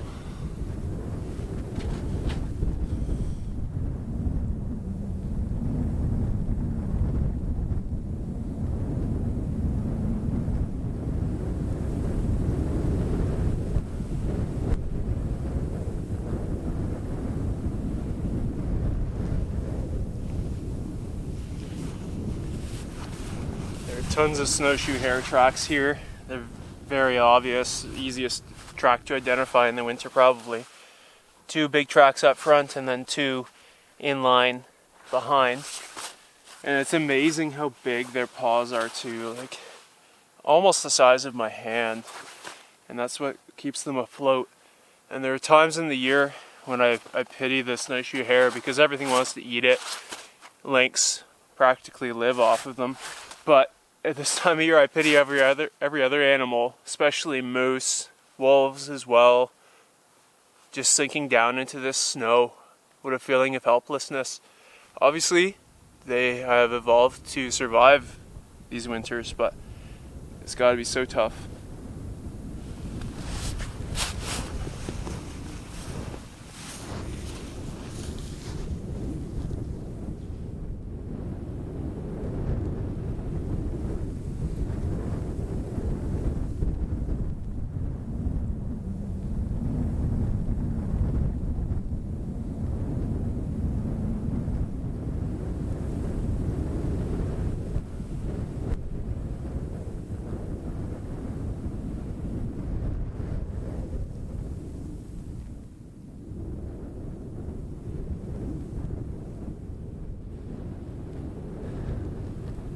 Still no bites. Haven't been able to find a weed bed, which is what I really want. But I'm having a great day. There's been a lot of sunshine and blue sky. Very uplifting. My leg is holding in there. Traveling pretty fine on it, but it's still a warning sign that kind of makes me nervous about going far. But it's the snow. That dumping of snow has probably tripled or quadrupled the difficulty of travel. When I came in on day one on that crust, it was so easy. Now, even with a light load, everything is earned every kilometer. So I'm thinking I'm gonna double down on this lake and just really try to dissect it. If I go to any other lake that I hope to, I'll spend most of the day just getting there and back. So if the point is to fish, then there's not much point to that. Plus, just looking at this lake on a topo map, it seems like it would be the most beautiful to me. It's got cliffs, bays, islands, a range of depths. It's got it all. Why leave? Looking at it all on a map at home, it's like, ooh, I want to go there and there. It never seems that hard looking at it on a map at home. The hole's starting to glaze over, and those little bugs kept swimming up. It's almost like they swam up to enjoy the sunlight. There they are. I can still see some of them. Sorry guys. 2 more months. Poor guy. There's a big one. It's almost like it's trying to claw through the ice. Definitely wouldn't survive up here, buddy.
Woke up to pee. It's minus 21. fair bit colder than forecasted. Might start up the stove. It's 5 a.m. I think. Might as well just start it up now.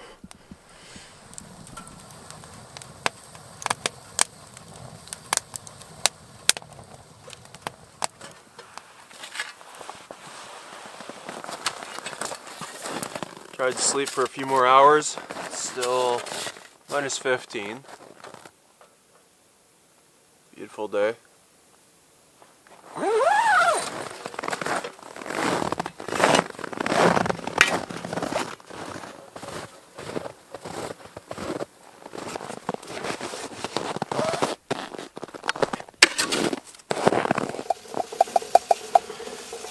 Yesterday was such a great day and night.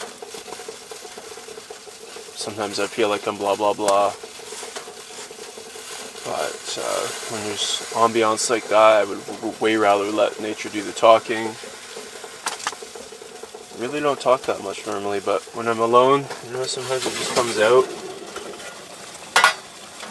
But I was happy to let nature do the talking last night. That was stunning. The stars were amazing as well. Again, back-to-back nights. Yeah, just the lighting. Felt so good to have all that sunshine.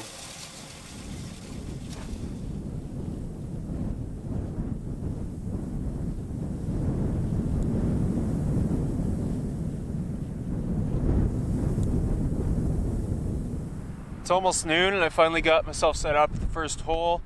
The wind is howling over the lake today, so staying out of it is just going to be the key today. I'll fish where I can. I'm going to start out with the Seville vibrato. I've gone with some other lures so far, lipless crankbaits, a big paddle tail, hoping for a big pike, and a couple of jig flies. But I'm going to keep experimenting. Really, the lure doesn't matter that much. Much more so about the location and finding fish. Gives me a little hope though.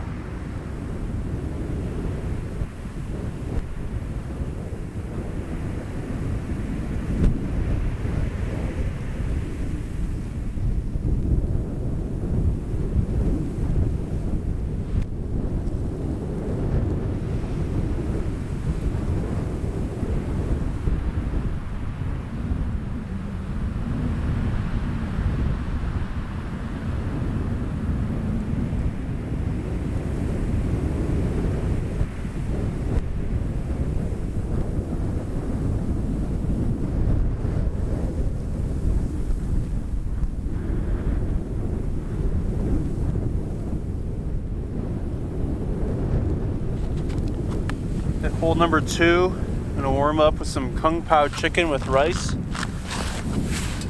Brought boiling water. Seal this up and put it in my jacket. We'll keep each other warm. Make sure it's sealed. Oh, that's nice. Like a hot water bottle. And I brought some hot chocolate powder. This will go a long way. It's just nasty out. Oh, that's good. Just what the doctor ordered.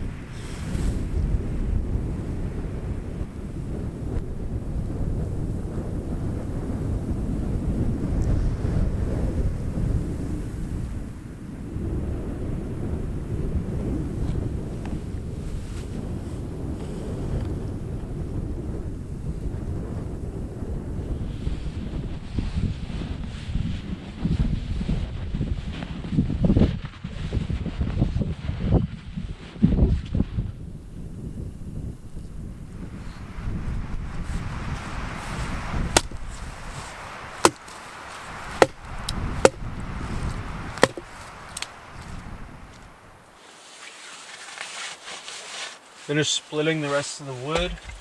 This is the whole pile, and I feel stinking rich.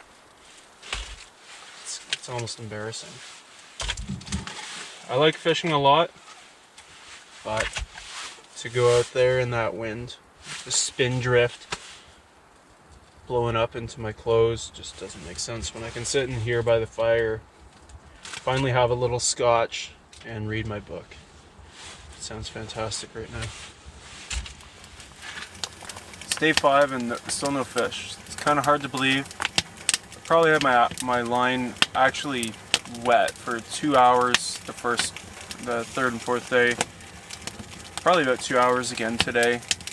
Yeah. So really it's not that crazy when you add it up, but still, you'd think on a remote lake like this. I always get my hopes up, but it's okay.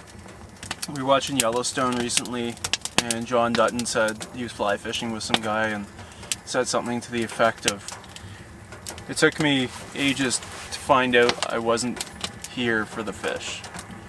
It's just about being out here and something to do while you enjoy it. Cheers to that. And relax.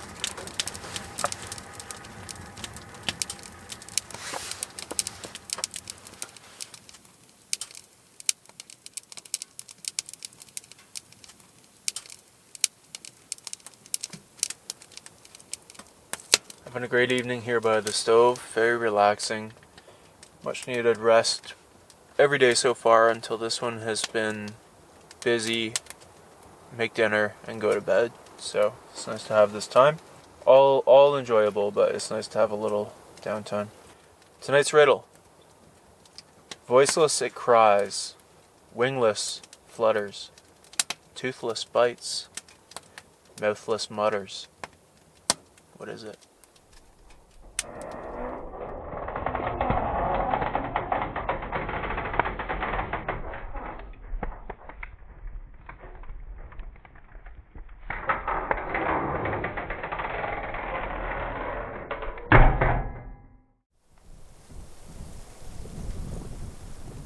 It's day 6, last day to turn the ice fishing around. It was supposed to be minus 17 last night. I didn't check the thermometer, but yeah, I ran the stove all night. A little sleepy, just a disturbed sleep. Got some powdered milk here with water, dehydrated fruit, blueberry, banana, apple, and granola.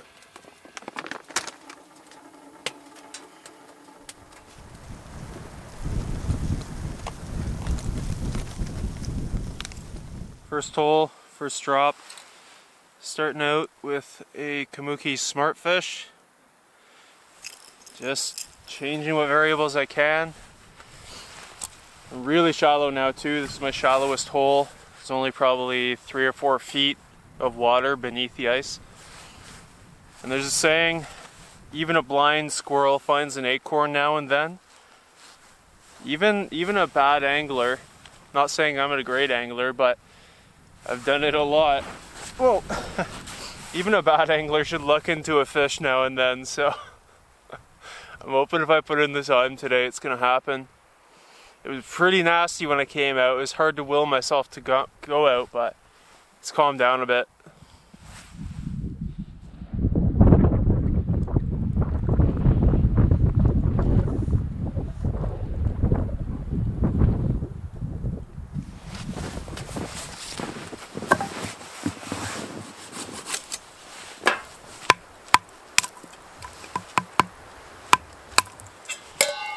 Nice to be out of the winds here in the woods just behind camp. Just gonna boil up some water for lunch and coffee. Get out my fire steel. Oops, it's a lighter.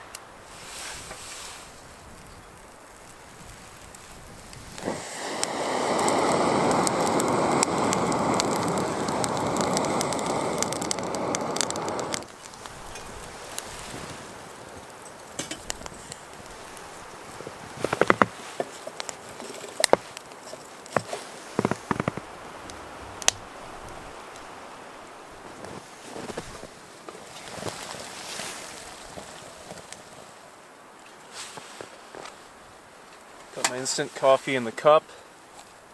This is much needed. It is just another cold one with the wind. Air temperature is fine. And this should warm me up hopefully enough to get back out there. It's 3:30. It's starting to brighten up. Hopefully that's good sign of what's to come before dark. Gotten camp in order. It's been an excellent camp. I haven't seen anywhere going all around this lake that I would have rather had. And that's pretty rare. Usually you end up finding something you wish you had taken. So it's looking pretty good in here. Got the rest of my firewood all organized and within the stuff I really want to use within reaching distance. This stuff is mediocre. Firewood processing tools. A big reserve of birch bark, which I carry everywhere. It's always nice to have if there happen to be no birch around. Odds and ends, I got all my pots here because I'm gonna have to get water before I settle in. My sleep system, I kind of set upright just to make room. Knock the snow off. My bucket, that's where I like to sit and think. Bit of a drying rack here. I also use the lines on the inside of the tent and a clamp on the pole, which I forgot to pack. Yeah, some things are too heavy or the dry lines are full, so I use this little rack here.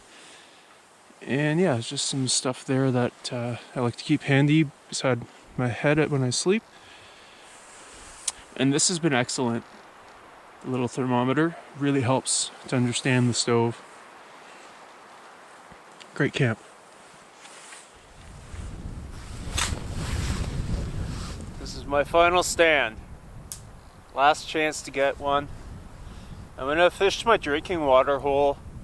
It would just be perfect irony to go all over this big lake only to catch a fish right near my camp, the first hole I drilled. This hole stayed open the entire time thanks to the insulating power of snow. It's nice not to have to drill it every time. Still very blustery out there, so I came in to fire up the stove and take the chill off. I'll go back out, but needed to warm up, and I was just reflecting that this is day 6 and that's my longest winter trip ever, which is nothing amazing at all, but I always saved my vacation time for summer for canoe tripping. So now, with my circumstances changing in life, being able to take this time now in the winter, it's been awesome, and to finally get this longer winter experience. Tomorrow will be a week, because on a longer trip you start to see things a bit differently. Not to sound wishy-washy, but it's true. A weekend trip versus a week-long trip puts you in a completely different mindset. So it's really interesting to get that in winter, and you start just watching the clouds go by, listening to the wind, watch a woodpecker for 20 minutes, gray jay yesterday, little things like that, and you just take the time that normally you feel like you don't have the time to do. So that's been precious. And I'm looking at the burn indicator on the stovepipe here, thinking how this trip hasn't gone according to plan exactly, but you can always find fault with trips, with camping. And it can be too cold, you're making creosote, or too hot and it's an overfire. It can be too many bugs, or too much wind, too few wildlife sightings or fish. But ultimately, if you got time to just relax and slow down your busy life and soak up nature, appreciate the little things that you wouldn't normally notice, then you can call it optimal.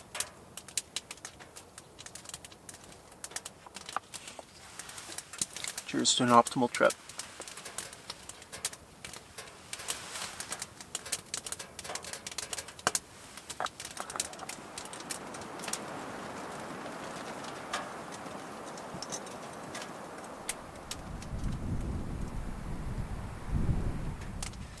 Final night, final riddle. This one's kind of phrased awkwardly, but I still really like it. This thing all things devours. Birds, beasts, trees, flowers. Gnaws iron, bites steel. Grinds hard stones to meal. Slays king, ruins town. And beats high mountain down. Back to it.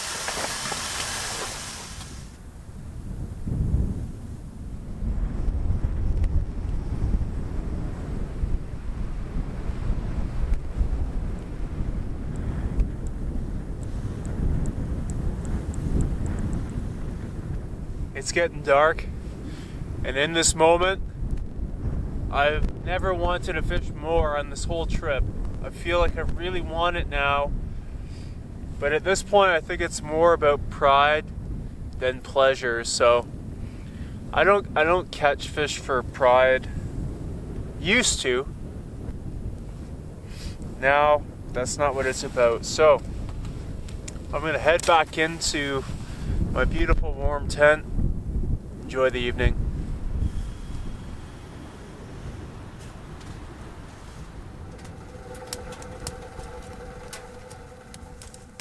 Probably could have used a little more pasta sauce, but I think I'll be in flavor country real soon. Good evening, officer. I believe you'll find all my documentation to be in order. Triple cheddar. All checks out, sir. Welcome to flavor country. Hope you enjoy your stay. We always do.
Good time to pack up today, and I could just feel it in the air last night that it was colder than expected.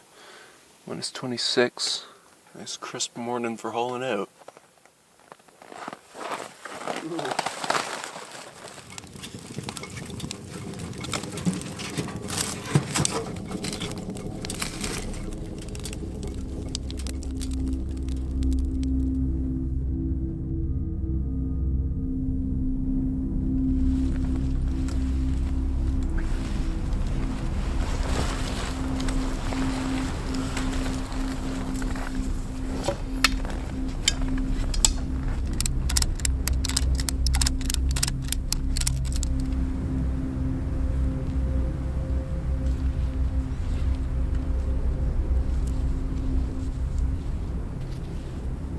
Looking back on the week here, I think about a switch turning off in my mind a few days in. I had all of these high hopes for my first week-long trip in winter. The fish, the nearby lakes, abundant wildlife, and shimmering northern lights. It's the same fixation on the future that is both a blessing and a curse for me. But on the fourth day, the sun was dropping and I was beginning to let go of these hopes. It was not a disappointment, but a relief. The much more significant hopes and fears about our turbulent world and my place within it were also completely out of mind. I felt the warm sun and the cold blowing snow and little else. My thoughts about the future either melted or froze, and I found myself living in the present again. Being eternally preoccupied with the future, this state is a rare oasis for my psyche. In my mind's temporal desert, where time is always scarce and fleeting, I found the psychological relief of nature's cool pond and shady palms, even here in winter. Nature crawls through time with indifference to my hurried state. The longer I stay in wilderness, the more I align with its pace. I know this well from the canoe trips of the soft water season, but it is so easily forgotten in winter when longer trips feel out of reach. But the feeling is no different in winter. The lakes freeze, the snow falls, and the cold wind blows. But the eternity of nature still crawls along, and the same peace is present here in winter, if only I allow myself to be present.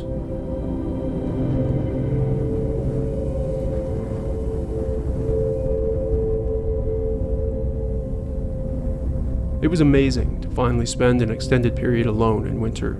The longer trips put me in a different frame of mind, and afterward I appreciate what I have at home that much more.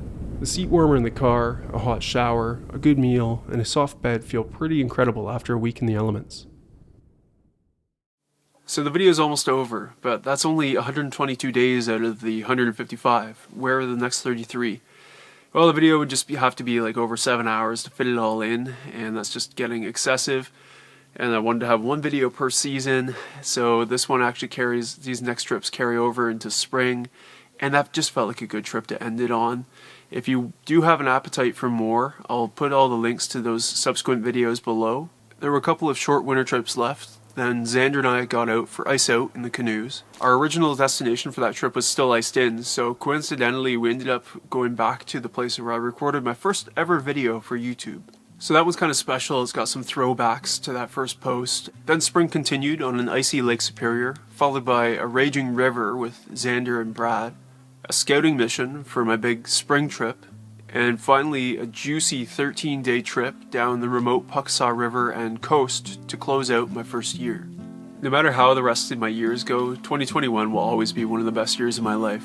I got to camp for a living, saw vivid northern lights, got engaged to the love of my life, laid eyes on a woodland caribou finally, had countless other priceless experiences like a quadruple rainbow and visiting some seldom seen country, and dear sweet Xander found a new best friend, and I got a casual acquaintance in return. If you did make it to this point, I really can't thank you enough for tuning in and making this dream a reality for me. One last thing. For the intro to this series, I got some of my family members' reactions to what they would think of some random person quitting their job to make camping videos on YouTube. I then asked them what did they think when I did it, and here are their answers. What did you think when I quit my job to go camping? I thought you needed a break. You were really burnt out. But I didn't expect it to last forever. And what did you think when I quit my job to go camping? It fit. It made sense.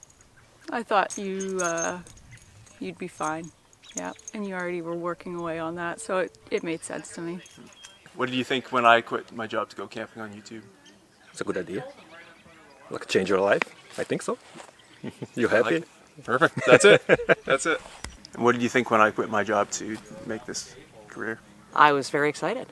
I thought, wow, like what a, I don't know. I just thought that's somebody to look up to, you know? Change your life and do what you love, and I don't know. I just thought it was amazing. What did you think when I quit my job to do this?